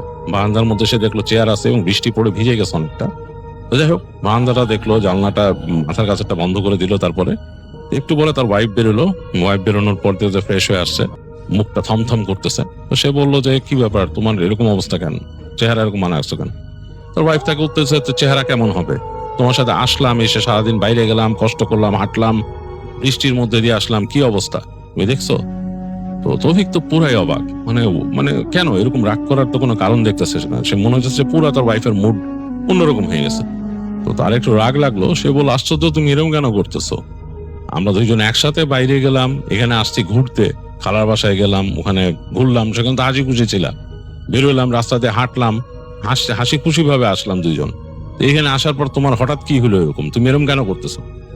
তো তার ওয়াইফ বলতেছে, আমার ভালো লাগতেছে না, আমার ভালো কেমন জানি লাগতেছে, আমি এখন রেস্ট নিব। তো তৌফিকের কাছে মানে মনে হলো যে জিনিসটা কেমন হয়ে গেল, হঠাৎ করে কি হইলো সে আসলে বুঝতে পারতেছে না। সে বলছে ওকে ফাইন। তো সেও মানে দেখতেছে তার ওয়াইফ মুড মারতেছে, দেখে তার কাইন্ড অফ রাগ লাগছে। তো সে আস্তে করে হেঁটে গিয়ে বারান্দায় চলে গেল। দেখতেছে যে তার ওয়াইফ বিছানায় বসে আছে নিজের মতো, কি জানি কাগজপত্র বের করে কি করতেছে তার ব্যাগ থেকে। তো সে অনেকক্ষণ বসে থেকে তারপর উঠলো, উঠে এসে দেখতেছে জারি তার ওয়াইফ শুয়ে পড়ছে বিছানার মধ্যে। তো সে জিজ্ঞেস করলো, কি তুমি কি ঘুমায় যাচ্ছ? তার ওয়াইফ বললো যে হ্যাঁ ঘুমায় যেতেছি, ঘুম আসছে, বলে শুয়ে পড়লো। তৌফিক চিন্তা করলো, আশ্চর্য তো, ব্যাপারটা কি, মানে আমার সাথে এরকম ব্যবহার কেন করতেছে? তো সেও আর কিছু না বলে সে রেস্টরুমে গেল, ফ্রেশ হলো। আসলে এসে সে দেখলো যে তার ওয়াইফ প্রায় ঘুমে মানে একদম বিভোর হয়ে গেছে, নাক ডাকতেছে। তো সে আস্তে করে যে মনে করলো যে হয়তো ক্লান্ত, সারাদিন বাইরে গেছে, হয়তো বলে নাই তাকে ক্লান্তি লাগতেছে, হাঁটছে, এগুলো চিন্তা করে সেই পাশে জানলাটা বন্ধ করে দিল। ওই যে মানে এই সাইডে যেখান থেকে টিলা দেখা যাচ্ছে ওই পাশে জানলাটা বন্ধ করে দিল। মাথার কাছে জানলাটা সে বন্ধ করলো, কিন্তু পর্দাটা একটু খোলা রাখলো, ভাল লাগতেছে তার কাছে, দরজাটা লাগানো বারান্দার। তো শুয়ে পড়লো বিছানায় শুয়ে অনেক কিছু চিন্তা করতেছে যে কালকে কিভাবে যাব, আর আজকে রাতটা আসলে ভালো গেল না শেষ পর্যন্ত, ঘুরলাম সারাক্ষণ, ভালো ছিল, আমরা হাঁটাহাঁটিও করলাম, কেন এরকম হলো? তো একবার সে ভাবলো যে গরম বাতাস, এটা কি? ওর ওয়াইফ কিন্তু বলছিল যে গরম একটা বাতাস লাগছে, এই বাতাসটা আসলে কি খারাপ কিছু? চিন্তা করতেছে তৌফিক। কিন্তু এগুলো কিন্তু শুনছে ছোটকাল থেকে, যে মানুষের বাতাস লাগে এই লাগে, এই কারণে কিন্তু সে তার ওয়াইফকে বলতেছিল যে এরকম মানে কড়া শ্যাম্পু, সেন্টালার শ্যাম্পু তুমি দিছো চুল বা বেঁধে রাখো। এবং আসলেই শ্যাম্পুটা এত স্ট্রং ছিল, মানে এখনো কিন্তু তৌফিক ঘ্রাণ পাচ্ছে শ্যাম্পুটার, বেশ স্ট্রং স্মেল, মানে খুব স্ট্রং স্মেল, খুব নাকে লাগতেছে আর কি। তো ওই জন্যই বলছিল সে, তো চিন্তা করলো ওই গরম বাতাস এটা কি, আবার ওই যে ঢিল মারলো এটাও মনে পড়লো এটা কি দেখছে তারা, কিছু একটা সাঁতরায় উঠছে। চিন্তা করতেছে এটা কি কোনো প্রাণী বা এরকম উটবিড়াল টাইপের কিছু, এটা ওইখানে কিভাবে আসবো পুকুরের মধ্যে, এরকম ভাবতেছে। ভাবতে ভাবতে সে চিন্তা করলো যে ধুৎ, এগুলো নিয়ে আর কি ভাববো, কালকে যাবো, এরকম করতে করতে ঘুমায় গেল এক সময়। তো তৌফিক ঘুমায় গেছে অনেকক্ষণ, তার আর কিছু খেয়াল নাই। তো এর মাঝে হঠাৎ তার ঘুম ভাঙছে কি প্রচন্ড শব্দে, কড়কড় কড়কড় করে বাজ পড়তেছে, মানে প্রচন্ড বাজ পড়তেছে এবং জানালার মধ্যে মনে শো শো বাতাস বাড়িতেছে, মানে দুই পাশের জানালায় শব্দ হচ্ছে। সে হঠাৎ করে তাকায় দেখছে মাথার কাছে, মানে তার মাথার কাছে যে জানলা সেটার মধ্যে হয়তো একটু খোলা রাখছিল, মনে হচ্ছে চশ করে শব্দ হইতেছে, বৃষ্টির পানি এসে লাগতেছে, বাতাসের চাপ লাগতেছে, আর জোরে জোরে মেঘ ডাকতেছে, মানে ঝড় হচ্ছে আর কি। তো তৌফিক চিন্তা করলো যে ঘুম কি ঝড়ের শব্দে ভাঙলো, এই মেঘ ডাকার শব্দে ভাঙলো। এই চিন্তা করতে করতে দেখতেছে যে তার ওয়াইফ পাশে নাই, তার বিছানা নাই। তো তৌফিক চিন্তা করলো হয়তো রেস্টরুমে গেছে। রুম কিন্তু অন্ধকার, রুমের মধ্যে আলো নাই, এবং রেস্টরুমের দিকে সে তাকাইলো, দেখলো যে রেস্টরুমের নিচ দিয়ে আলো আসতেছে, দরজার নিচ দিয়ে হালকা আলো বেরোচ্ছে। ভাবলো হয়তো রেস্টরুমে গেছে হয়তো। এই সময় সে শব্দ পেল তার বিছানার পাশে, একটু মানে মানে কেমন একটা শব্দ। তো চিন্তা করলো কি, মানে এখানে বিছানার পাশে কি শব্দ। তো এইভাবে করে তাকাইলো, তাকায় দেখতেছে যে চুল দেখা যাচ্ছে, তার ওয়াইফের চুল এরকম ওখান দিয়ে মানে বিছানার ঠিক লেভেলে, মানে বিছানার লেভেলে চুলগুলা, মাথাটা মনে হচ্ছে বিছানার থেকে সে নেমে খাটের নিচে কিছু খুঁজতেছে, হাঁটু গেড়ে বসে এরকম আর কি। তো তৌফিক ওই যে ঘ্রাণটা তার কাছে নাকে লাগতেছে, যে ওই ওয়াইফের যে শ্যাম্পুর ঘ্রাণটা সে নাকে লাগতেছে। তো সে বলতেছে যে কি ব্যাপার, তুমি ঘাটের নিচে কি খুঁজতেছো রাত্রেবেলা? তো ওখান থেকে শুনতেছে হ্যাঁ, মানে তার ওয়াইফ বলতেছে হ্যাঁ। হ্যাঁ যেটা বলছে তার স্ত্রী, এই শব্দটা তার কাছে মানে কণ্ঠটা কেমন যেন একটু অন্যরকম লাগছে। সে মনে হলো যে মানে ঠিক ওয়াইফের কণ্ঠটা এরকম না, এরকম লাগলো। তো তারপর সে বললো খাটের নিচে কি করতেছো, কি ব্যাপার এইভাবে কথা বলতেছো, কারণ আমি তো বুঝতেছি না তোমার গলা কি হচ্ছে। তো দেখলো যে তার ওয়াইফ মাথাটা তুললো খাটের নিচ থেকে, মানে খাটের নিচে তাকায় ছিল, ওখানে মাথাটা তুললো। ঘরের মধ্যে কিন্তু এই যে ঝড় হচ্ছে, ঝড়ের কারণে বারবার বাইরে বজ্রপাতের ফ্ল্যাশ হচ্ছে, মোটামুটি আলো আছে, আকাশের আলো প্লাস এই বজ্রপাতের আলো, দুইটা মিলাই কিন্তু ঘরের মধ্যে হালকা একটা আলো আধারি সৃষ্টি হয়েছে এবং ভালোই আলো দেখা যাচ্ছে। এর মাঝে সে দেখলো তার স্ত্রী মুখ তুলছে, মুখটা সে বুঝতে পারতেছে না, মুখের জায়গাটা অন্ধকার লাগতেছে, কিন্তু চোখটা মনে হচ্ছে পুরা সাদা, চোখের মধ্যে মনি নাই, মানে চোখটা পুরা হোয়াইট, মানে হোয়াইট অংশটাই পুরা। এবং কয়েক সেকেন্ডের মধ্যে তার কিন্তু দৃষ্টিতে এই আলো আধারিটা সহ্য হয়ে গেছে, মানে সে নর্মাল দেখতে পাচ্ছে। তখন সে দেখতেছে এটা তার ওয়াইফ না, চেহারাটা অন্যরকম, কালচে, মানে পুরা ডার্ক একটা ফেস, মুখটা বোঝা যাচ্ছে না, মুখের শুধু অবয়ব এবং মুখের যে অংশটা সাদা, চোখ ছাড়াও বুঝতে পারছে এটা তার ওয়াইফ। এবং চুলগুলাও তার ওয়াইফের মতো না, দুই পাশে পড়ে আছে চুলগুলা, লম্বা চুল দুই পাশে পড়ে আছে, এবং তার দিকে তাকায় এরকম করে হাসতেছে। সে ঠোঁটটা যে ফাঁক করছে, ঠোঁটের মধ্যে দিয়ে দাঁতটাও সে দেখতে পাইছে। আর তারপর তখন তার দৃষ্টিগোচর হলো যে শরীরটা, দেখতেছে পিঠটা খালি, পিঠের উপর মানে জাস্ট একটা শাড়ির মতো কাপড়ের মতো দেয়া, মানে এই কাঁধের অংশটা পুরা খালি। তো সে বুঝতে পারছে এটা তার ওয়াইফ না, এবং সাথে সাথে ওই যেটা ওখানে নিচু হয়েছিল সে হাত দিয়ে সামনে বাড়ায় তৌফিকের হাতটা ধরছে, ঠান্ডা একটা বরফের মতো ভিজা হাত। এবং তৌফিক পুরা বুঝতে পারছে যে হাতের যে আঙ্গুলগুলা মনে হচ্ছে চোখা চোখা, এরকম আঙ্গুলের নখ টক সব চোখা এরকম ধরছে। তার সামনে হ্যাস করে একটা সাউন্ড করলো কণ্ঠ দিয়ে, ওইটা মানে যে তাকে ধরছে, এটা আসলে কোনো মানে তার ওয়াইফ তো নাই, এটা কোনো মানে পেটনি বা পিশাচ এরকম কিছু একটা তার হাতটা ধরছে। তৌফিক হাত ছাড়াইতে পারে না, হাতটা মনে হলো পুড়ে গেল তার। প্রচন্ড জোরে ঝাড়া মারছে তৌফিক, প্রচন্ড জোরে হাত ঝাড়া মারছে, ঝাড়া মেরে সে আসলে তখন হিতহিত জ্ঞান হারায় ফেলছে। সে লাফ দিয়ে বিছনা থেকে নেমে গেছে, বিছনা থেকে নেমে দৌড় দিয়ে গেল, ঘরটা অন্ধকার। সে ওখানে ওই যে সুইচ বোর্ড আছে, সুইচ বোর্ডের উপর যে পড়ে সে সুইচটা দিল, লাইটের সুইচটা দেওয়ার সাথে সাথে মনে হলো ধপ করে একটা শব্দ হলো, মানে খুব দ্রুত কোনো মানুষ যদি দৌড়ায় মুভ করে সেরকম একটা শব্দ হইলো, আর ওইটা নাই ওই জায়গায়। তার কাছে কেন জানি মনে হচ্ছে যে বিছানার নিচে ঢুকে গেছে, ওইটা তার খাটের নিচে ঢুকে গেছে। তৌফিক তো ভয়ে থরথর করে কাঁপতেছে, কি করে বুঝতেছে না। তো সে চিন্তা করছে তার ওয়াইফ কই।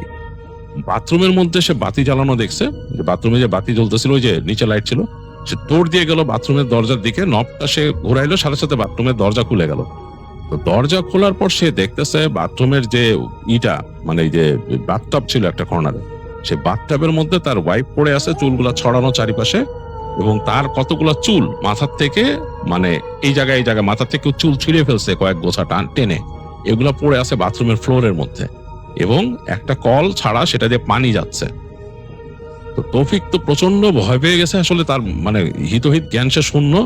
সে এক লাফ দিয়ে চলে গেল বাথটবের কাছে, তার ওয়াইফকে টেনে সে ওখান থেকে তুললো, সে মানে জ্ঞান নাই তার। তো সে হাত ধরছে, হাত ধরে বুঝতেছে, গলার কাছে হাত দিয়ে দেখতেছে যে হ্যাঁ তার চলতেছে, পালস চলতেছে। বুঝলো ওয়াইফ ঠিক আছে, কিন্তু মাথায় যে চুল টেনে টেনে কেউ ছিঁড়ে ফেলছে এখান থেকে, সেটা সে দেখতেছে, চুলের গোছা পড়ে আছে কয়েক। সে টান দিয়ে তার ওয়াইফকে অনেক কষ্টে, মানে এত ওজন বেড়ে গেছে বলার মতো না, পুরা সেন্স নাই, তো পুরা সেন্সটা ছেড়ে দিচ্ছে তার ওয়াইফ। অনেক কষ্টে সে টেনে তুলে সে নিয়ে আসতেছে, সে পারতেছে না, এরকম একটা অবস্থা। তারপরে মানে একটা হালকা মানুষও যে কত ওজন হয়ে যায় সেটাই সে চিন্তা করে বুঝতে পারতেছে, যে পুরা সেন্স যদি না থাকে। কোনো মতে পাজা কোল করে ওয়াইফকে তুলছে, মানে সে বাঁকা হয়ে যাচ্ছে ওজনের চোটে। তারপর সে কোনো মতে মানে হেঁটে হেঁটে বাথরুম থেকে বেরিয়েছে, বের হয়ে তার বিছানার দিকে নজর গেল। বিছানার মানে ওইখান তো সে ভয়টা পাইছে এবং একটা শব্দ পাইছে, যেটা কই গেছে, ভয়ে থরথর করে কাঁপতেছে। ওই বিছানায় সে যাবে কিনা সেটাও চিন্তা করতেছে। আমার ওয়াইফকে এই অবস্থায়, বেশ অগোছল অবস্থায় তার ওয়াইফ, সে যে নিয়ে যাবে ঘরের বাইরে, এটাও সে চিন্তা করতে পারতেছে। তো সেই পাশে যে তাদের ওখানে একটা কাউচ ছিল আর কি, মানে 2 সিটার একটা সোফা ছিল, ওইটার উপরে নিয়ে কষ্ট করে ওয়াইফকে সে শোয়াই দিল। শোয়াই দিয়ে সে চিন্তা করছে সে কি করবে, বিছানাটা প্রচন্ড ভয় লাগতেছে, তার সাউন্ড শুনে মনে হয়েছে ওই জিনিসটা বিছানার নিচে আছে।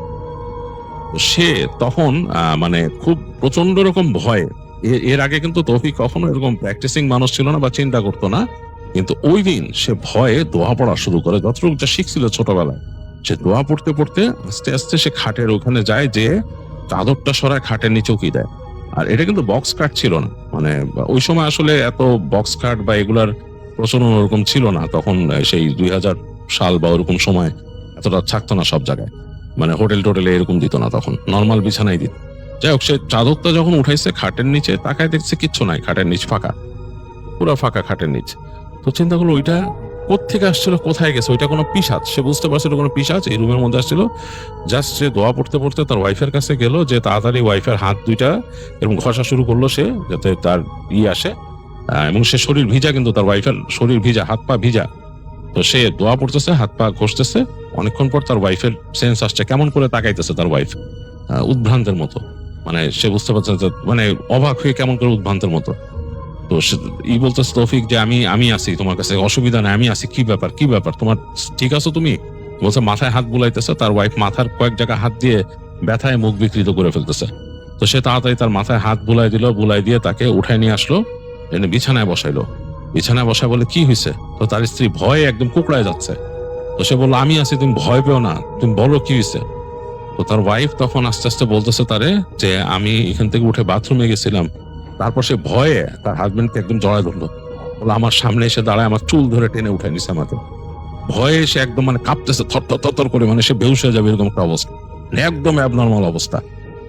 তো তৌফিক ভয় পেয়ে গেছে, তৌফিক আসলে কি করবে সে দিশা পাচ্ছে না। তো তখন সে তার হঠাৎ মনে হলো যে এখান তো ইন্টারকম আছে, সে একটা চাদর দিয়ে তার ওয়াইফকে ভালো মতো পেঁচাই দিল, বললো তুমি পেঁচায়, তুমি শো, আমি আসি, তোমার বাদ তুমি টেনশনই করো না। ওয়াইফকে পাশে শোয়ায় রেখে সে ইন্টারকমে ডায়াল করলো নিচে ওই যে রুম সার্ভিসকে। তো লোকটা ধরছে, একজন লোক ঘুম ঘুম কণ্ঠে ফোন ধরছে, বলছে আপনি একটু উপরে আসেন, আমার রুমে একটা সমস্যা হয়েছে। লোক বলছে কি সমস্যা? বলে আপনি আসেন তাড়াতাড়ি বলতেছে, মানে খুব রাগ করে বলছে তৌফিক। তো বেশ খানিকক্ষণ পরে দেখলো লোকটা আসছে, এতক্ষণ সে তার ওয়াইফের হাত ঘষতেছিল মানে উষ্ণ করার জন্য। তো লোকটা আসলো, বললো যে আপনাদের হোটেলে কি ভূত আছে? একদম সত্যি কথা বলবেন, আপনাদের সম্বন্ধে আমি শুনছি এর আগেও, মানে এটা সে একটু বাড়তি বলছে, এটুকু কিছু না। বলে যে আমার ওয়াইফকে এখানে এরকম ভাবে একটা করছিল, সত্যি কথা বলেন। তখন লোকটা বলে যে স্যার এখানে ভূত টুত এরকম জিনিস তো আসলে আমরা এরকম শুনি নাই, মানুষজন তো আছে এখানে, মানুষজন এলাকার মানুষজন তো কত কিছু এদিক ওদিক দেখে, বাট হোটেলে ভূত আছে এরকম কিছু নাই স্যার, সত্যি কথা বলতেছে আপনারা। তো সে বলে যে আমি একটু আগে আমার রুমের মধ্যে সমস্যা হয়েছে। সে তো লোকটারে বলে যে এখন কি করা যায়? লোকটা বলে কি করেন স্যার, দোয়া পড়েন, ভূত টুত দেখলে মানুষ দোয়া পড়ে, কিন্তু এইখানে আমাদের হোটেলে কিন্তু এরকম কিছু নাই, আমরা শুনি নাই। তো সে বলে যে আমি আসি স্যার, কোনো সমস্যা হলে ডাইকেন, আর কিছু লাগবে আপনাদের? তখন বললো যে পারলে আমাদের একটু কফি টফি এরকম দেন, এই সেই। তো বললো স্যার আছে, রাতে ব্যবস্থা আছে, এটা আনতেছি, আমি দিয়ে যাচ্ছি, আর কোনো সমস্যা হলে আমার একটা কল দিয়েন, আসি আমি। তো তৌফিক আর কথা বাড়ায় না, লোকটাকে চলে যেতে দেয়। তো সে তার ওয়াইফের পাশে বসে বসে দোয়া পড়ে আর হাত পাই করে দেয়, বলে যে কি হয়েছে, বলে ওয়াইফ বলছে মাথায় ব্যথা বিভিন্ন জায়গায়। তো দেখলো মাথায় হাত দিয়ে, তো তার সে বলতেছে যে তাকে এরকম চুল ধরে নাকি উঠাই নিছে। সে রেস্টরুমে গেছিল রাতের বেলা, উঠে তৌফিক কার জায়গায় নাই, সে রেস্টরুমে গেছিল এবং তাকে নাকি চুল ধরে, সে যখন বসছিল বাথরুমে হঠাৎ করে মনে হচ্ছে তার সামনে কেউ আছে এবং সে একটা কালো অবয়বের মতো দেখছে, হইতে পারে কোনো নারী বা কিছু, তার চুল ধরে নাকি তাকে টেনে ওখান থেকে উঠাইছিল, উঠায় নাকি ঝাঁকি দিয়ে তাকে ফেলছে নিয়ে ওই যে বাথটাবের মধ্যে। এবং এখানে সে তখন ভয়ে সাউন্ড করতেছিল এবং সেই সাউন্ডটা বেরোতেছিল না তার কণ্ঠ দিয়ে, এরকম মানে হচ্ছে বোবার মতো তাকে চেপে ধরছে এবং এক সময় সে আসলে সেন্স হারায় ফেলে। তো এতটুকুই তার মনে আছে, আর মনে নাই। আর সে যখন নাকি বাইরের থেকে আসছিল তৌফিকের সাথে, ওই যে গরম বাতাস লাগছে সেটা কথা বললো, তারপর থেকে নাকি তার মাথার মধ্যে কেমন যেন লাগতেছিল, অকারণে রাগ লাগতেছিল, অনেক অনেক রাগ লাগতেছিল। তো সে মানে ভয়ে একেবারে তৌফিকের সাথে একদমই হয়ে গেছে। তৌফিক তারপর রাতের বেলা যখন মানে ওখানে কফির কথা বলছিল, একটু পরে কফি দিয়ে গেছে, রুম সার্ভিস দিছে। তো রুম সার্ভিস তখন লোকটা এনে বলতেছে, সে একটু বয়স্ক লোক, কিন্তু সে বলতেছে ম্যাডামরে দোয়া পড়ে ফু দেন, আপনি ম্যাডামরে দোয়া পড়ে ফু দেন। সে 3 কুলের কথা বললো, পড়ে ফু দেন আর সাথে থাকেন। স্যার আপনারা কোথা থেকে আসছেন, কোথায় গেছিলেন হোটেলে এসে? তো বলতেছে তখন ওই লোকটার যে আমি তো হোটেলে এসে রেখে আমার খালার বাসায় গেছিলাম। এসে বলে যে ওখান থেকে চলে আসছেন এখানে, বৃষ্টির মধ্যে অনেক সমস্যা, এখান থেকে হেঁটেই যে সামনে গেছিলেন আপনাদের এখানে, একটু হোটেলের সামনে নামার পর। তখন লোকটা গম্ভীর হয়ে বললো যে জায়গাটা ভালো না স্যার, এই রাস্তার ওই দিক দিয়ে একদম সোজা গেলে এখানে পাহাড় পোহাড় স্যার, একদম দেখেন না গাছপালা, বাড়িঘর নাই একদম, এই জানলা দিয়ে তাকালে তো দূরে দেখেন, শান্ত ওদিকে যাওয়াটা ঠিক না, রাতের বেলা গেছেন। তো তখন তৌফিক ওই হোটেলের লোকটাকে বলে যে সে কি দেখছিল ওইখানে, যে পুকুরের পাড়ে ওই একটা ঢিল মারছিল এরকম। তো তখন লোকটা বলে যে স্যার ওইখানে খারাপ জিনিস ছিল, ওইখানে এরকম পিচাস ছিল আর কি। তো তারা তো পিচাস বলে, পিচাস ছিল, ওইটাই ম্যাডামের কাছে আসছিল। আর এই পাহাড়ি এলাকার পিচাস কিন্তু ভালো না, আপনি ম্যাডাম রে এখান থেকে নিয়ে আপনি কোন একটা ভালো হুজুর টুজুর দেখান। হোটেলে তো আর কিছু করতে পারবেন না, হোটেলে তো আমাদের ওরকম নাই। আর এখানকার মসজিদ আছে, যাইতে পারেন, এই জায়গাতে আপনারা বেড়াইতে আসছেন, এখানে কি করবেন, আপনি তাড়াতাড়ি নিয়ে যান, আপনাদের এলাকায় নিয়ে যান, সেটাই ভালো, এরকম করে বুঝাইলো লোকটা। তো তৌফিক লোকটাকে অনেক ধন্যবাদ দিল। লোকটা বললো যে কোনো অসুবিধা নাই, আমি আসি, কোনো দরকার হলে আমার জাস্ট একটা কল দিবেন, আমি চলে আসবো, কিন্তু স্যার আমাদের হোটেলে কিন্তু এরকম কিছু নাই। হ্যাঁ হোটেলে নাই, বাট আপনি যেখানে গেছেন ওই জায়গাটা এরকম হইতে পারে। তো যাই হোক, রাতটা পার করলো তৌফিক, দোয়াদুরুদ পড়ে পড়ে তার স্ত্রীকে ধরে রাখলো, ভয় লাগতেছিল অনেক। ফজরে আজান দিল, তখন ভয়টা একটু কাটছে এবং ফজরে আজান দেওয়ার পরে সে ওয়াইফকে নিয়ে একটু ঘুম পাড়ানোর চেষ্টা করছে, নিজেও ঘুমাইছে। ঘুমায় সকালবেলা ঘুম ভাঙছে, ঘুম ভাঙার পরে সে আর তখন ইস্টে যায় না, ওখান থেকে সে আর কক্সবাজার যায়নি, সে ঢাকায় ফিরে আসছে, ওয়াইফকে নিয়ে সাথে সাথে বাসের টিকিট কেটে ঢাকায় ফিরে আসছে। তো ঢাকায় ফেরার পরে সে তখন চিকিৎসা করেছিল তাদের এলাকার মসজিদ আছে এখানে, সে মসজিদের ইমাম সাহেবের সাথে দেখা করে বলছিল যে এই হয়েছে। তো মসজিদের ইমাম সাহেব তখন তাকে বলে, মুরাকাবা করে তারপর বলে যে তোমরা যে ওখানে গেছিলা পুকুরের মধ্যে যখন ঢিল মারছো তখন এরকম হয়েছে না? বলে হ্যাঁ, ওইখানে ওই জিনিস থাকে, ওই পুকুরে ওইটা একটা খারাপ জিনিস ওখানে থাকে। তোমরা যখন রাত্রেবেলা ওইখান যে দাঁড়াইছিলা তখন কোনোভাবে তাকে আকৃষ্ট করছো, হইতে পারে তোমাদের কথাবার্তায়, বা তোমরা কি কোনো সুগন্ধি ব্যবহার করছিলা? তো তখন তৌফিক বলে যে জি হুজুর, সুগন্ধি তো ছিল কম বেশি। বলে হ্যাঁ, ওই সুগন্ধিতে সে আকৃষ্ট হয়েছিল এবং আশপাশ দিয়ে ঘুরতেছিল তোমাদের, এবং তার ইচ্ছা ছিল তোমাদের মানে তোমাদেরকে কিছু একটা মানে সে করবে, তোমাদের সাথে একটা কিছু করবে সে, এরকম সেইভাবে চিন্তা করতেছিল। এই সময়ে তোমরা যে ওই যে বলছো যে ইট মারছো, ওই ইট মনে হয় যে ওর গায়ে লাগছে, এই লাগার পরে তার রাগ আরো উঠে গেছে এবং সে তোমরা ওখান থেকে সরার সময় তোমার ওয়াইফকে স্পর্শ করে গেছে, তোমার স্ত্রীকে স্পর্শ করে গেছে, এবং সে তখনই চেষ্টা করছিল তোমার স্ত্রীকে সে করতে, আসর করতে, এবং সে আসরের প্রভাব তখনই সে শুরু করে দিয়েছিল।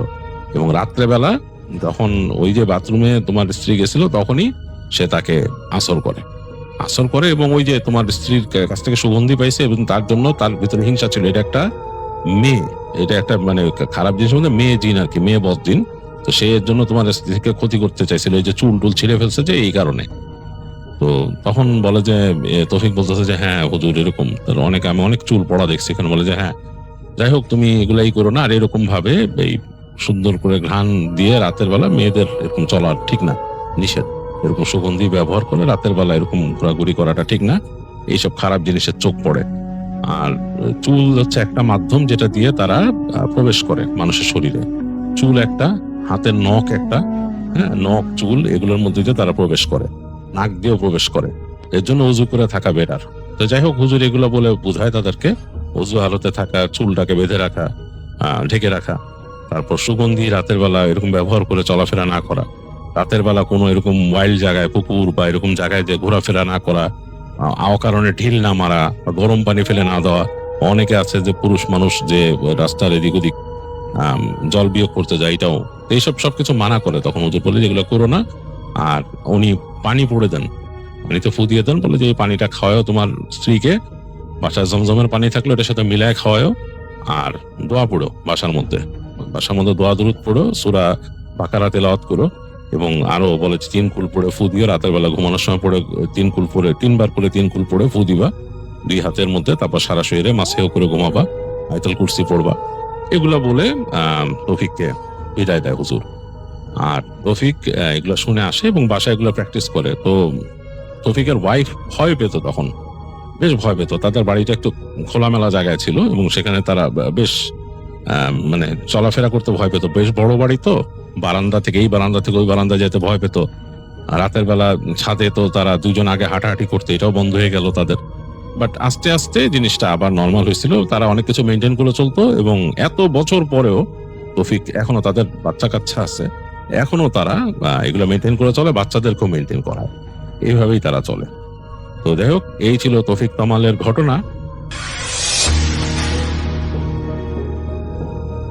আসসালামু আলাইকুম রাসেল ভাই, আপনাকে অসংখ্য ধন্যবাদ আমাকে সুযোগ করে দেওয়ার জন্য। আজকে আমি যে ঘটনাটি বলবো এটি আমার সাথে ঘটে যাওয়া একটি ঘটনা।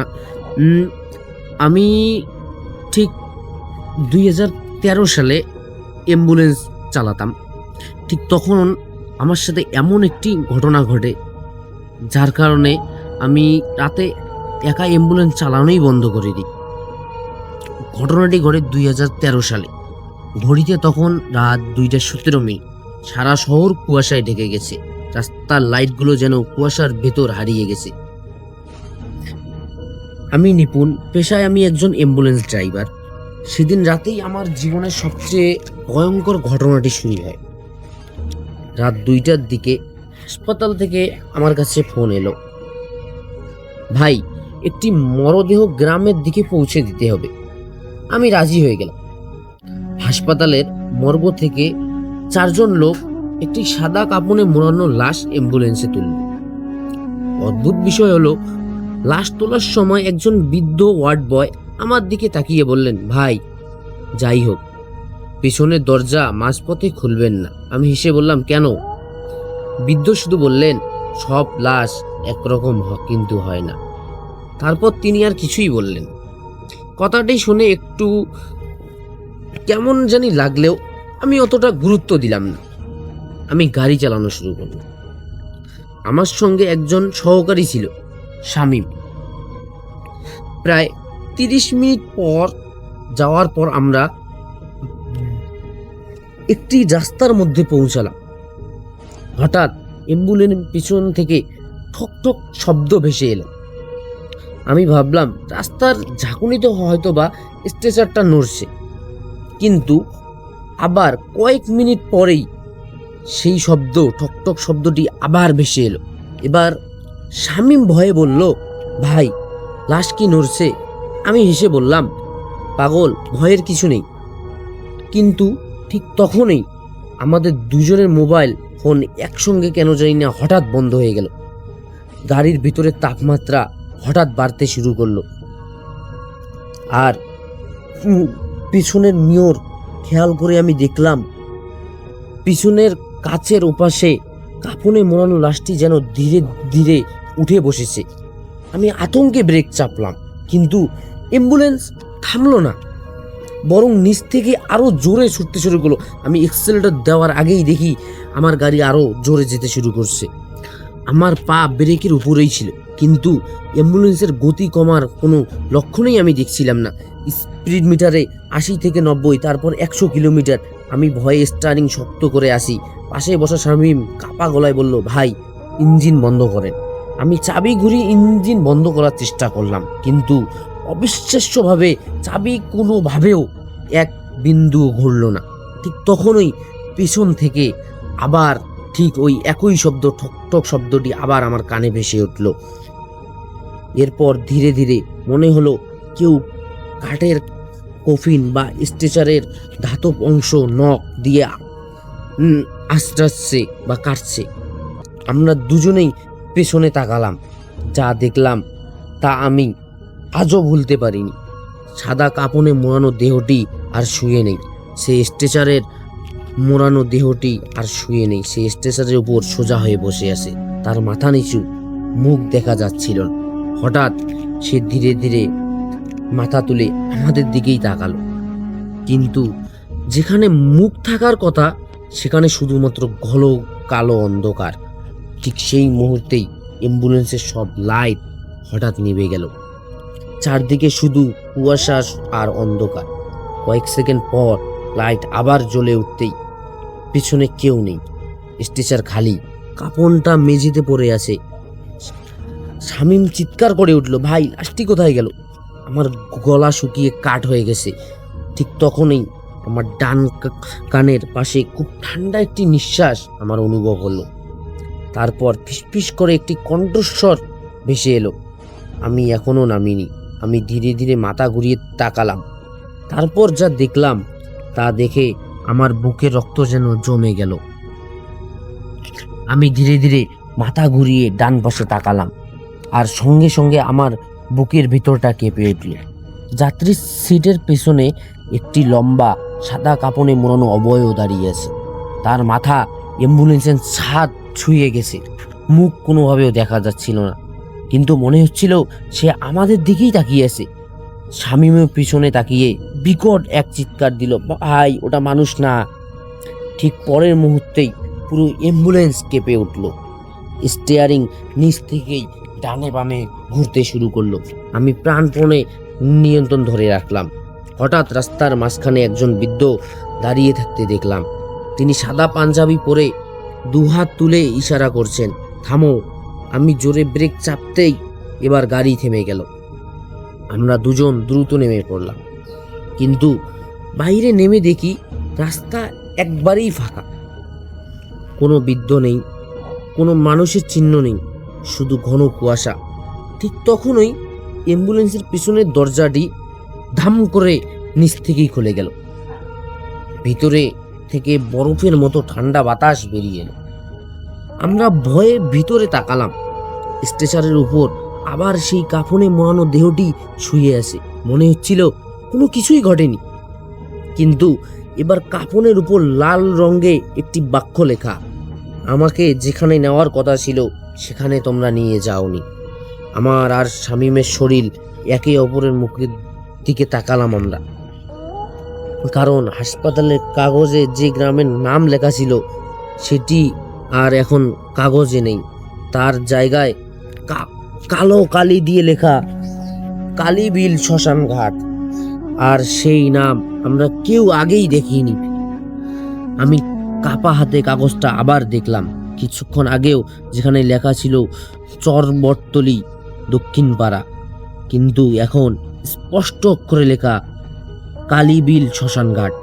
শামীম আতঙ্ক হয়ে বলল, ভাই এটা কে লিখছে? আমি কোনো উত্তর দিতে পারলাম না। তখনই অ্যাম্বুলেন্সের জিপিএস নিচ থেকে চালু হয়ে গেল। স্ক্রিনে একটি মাত্র রুট দেখাচ্ছে, গন্তব্য কালীবিল শ্মশান ঘাট। আমি কখনো এই জায়গার নামও শুনিনি, কিন্তু স্টিয়ারিং যেন নিজেই পথ ঘুরে গেল। প্রায় 20 মিনিট চলার পর রাস্তা শেষ হয়ে কাঁচা পথ শুরু হলো। দুই পাশে বিশাল বটগাছ, ডালপালাগুলো এত নিচু যেন রাস্তার উপরে ঝুঁকে আমাদের থামাতে চাইছে। হঠাৎ অ্যাম্বুলেন্সের সাইলেন নিচ থেকেই বাজতে শুরু করলো। চারপাশের নিস্তব্ধতা ভেঙে সেই শব্দ পাহাড়ের প্রতিধ্বনির মতো ফিরে আসছিল। ঠিক তখনই কুয়াশার ভেতর থেকে একে একে কয়েকটি সাদা অবয়ব রাস্তার পাশে দাঁড়িয়ে থাকতে দেখা গেল। তারা নড়ছে না, শুধু অ্যাম্বুলেন্সটা চলে যাওয়ার সময় সবাই একসঙ্গে মাথা ঘুরিয়ে আমাদের দিকেই তাকালো। শামীম ভয়ে চোখ বন্ধ করে কোরআন তেলাওয়াত করতে লাগলো। আমি কোনো রকম গাড়ি চালিয়ে সামনে এগোলাম।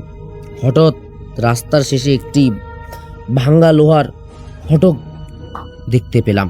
ফটকের উপর মরিচা ধরা একটি বোর্ড, কালীবিল শ্মশান ঘাট। আমি গাড়ি থামানোর আগেই পিছন থেকে একটি ভারী কণ্ঠস্বর ভেসে এলো, এবার আমাকে নামিয়ে দাও। আমি ধীরে ধীরে পিছনে তাকালাম। এই প্রথম কাপনের ভিতর থেকে দুটি জ্বলন্ত লাল চোখ আমার দিকে স্থির হয়ে তাকিয়েছিল। লাল চোখ দুটো যেন সরাসরি আমার ভেতরটা ভেদ করে তাকিয়েছিল। আমার হাত পা অবশ হয়ে গেল। শামীম কাপা গলায় বলল, ভাই দরজা খুলবেন না প্লিজ। কিন্তু তখনই অ্যাম্বুলেন্সের পেছনের দরজা ধাম ধাম শব্দ হতে শুরু করলো। এরপর সবকিছু একবারেই নিস্তব্ধ। আমি সাহস করে পিছনের দরজার দিকে এগোতেই দরজাটি নিচ থেকেই খুলে গেল। ভিতরে তাকিয়ে দেখি স্ট্রেচারে একবারেই খালি। কাপনের কাপড়টি মেঝেতে পড়ে আছে, কিন্তু অ্যাম্বুলেন্সের মেঝেতে কাদামাখা মানুষের পায়ের ছাপ। সেগুলো ধীরে ধীরে গাড়ি থেকে নেমে শ্মশানের দিকেই এগিয়ে চলছে। আমরা দুজনেই টর্চ জ্বালিয়ে সেই পায়ের ছাপ অনুসরণ করতে লাগলাম। কুয়াশার ভেতর দিয়ে কিছু দূর এগোতেই একটি ভাঙ্গা চিতা আর তার পাশে একটি পুরনো বটগাছ দেখা গেল। গাছের নিচে একজন বৃদ্ধ বসেছিলেন, তার পরনে সাদা ধুতি, কাঁধে পুরনো চাদর। তিনি আমাদের দিকে না তাকিয়ে বললেন, তোরা অনেক দেরি করে ফেলছিস। আমি অবাক হয়ে জিজ্ঞেস করলাম, আপনি কে? বৃদ্ধ ধীরে ধীরে মুখ তুললেন। তার চোখ দুটো সম্পূর্ণ সাদা। তিনি বললেন, আজ থেকে ঠিক 12 বছর আগে এই একই অ্যাম্বুলেন্সের একটি লাশ আসার কথা ছিল, কিন্তু সে কখনো পৌঁছায়নি। মাঝ রাস্তার দুর্ঘটনায় গাড়িটি খাদে পড়ে যায়। তারপর থেকে সেই আত্মা প্রতি বছর নিজের শেষ গন্তব্য খুঁজে ফিরে। আমার কথাটি শুনে বুক কেঁপে উঠল। আমি ফিসফিস করে বললাম, তাহলে আজ আমরা কাকে নিয়ে এসেছি? বৃদ্ধ ধীরে ধীরে শ্মশানের অন্ধকারের দিকে আঙ্গুল তুলে বললেন, পিছনে তাকিও না। কিন্তু ঠিক তখনই স্বামী ভয়ে চিৎকার করে উঠল। আমি নিষেধ ভুলে পিছনে তাকিয়েছিলাম। কুয়াশার ভিতর ডজন ডজন সাদা কাপড় মন অবয়ব আমাদের দিকে ধীরে ধীরে এগিয়ে আসছে, আর তাদের সবার চোখ আগুনের মতো জ্বলজ্বল করে আমাদের দিকেই তাকিয়ে রয়েছে। রাসেল ভাই, এই ঘটনাটি আমার সাথেই ঘটেছিল। এরপর থেকে রাতে আর কখনো আমি একা অ্যাম্বুলেন্স চালাইনি।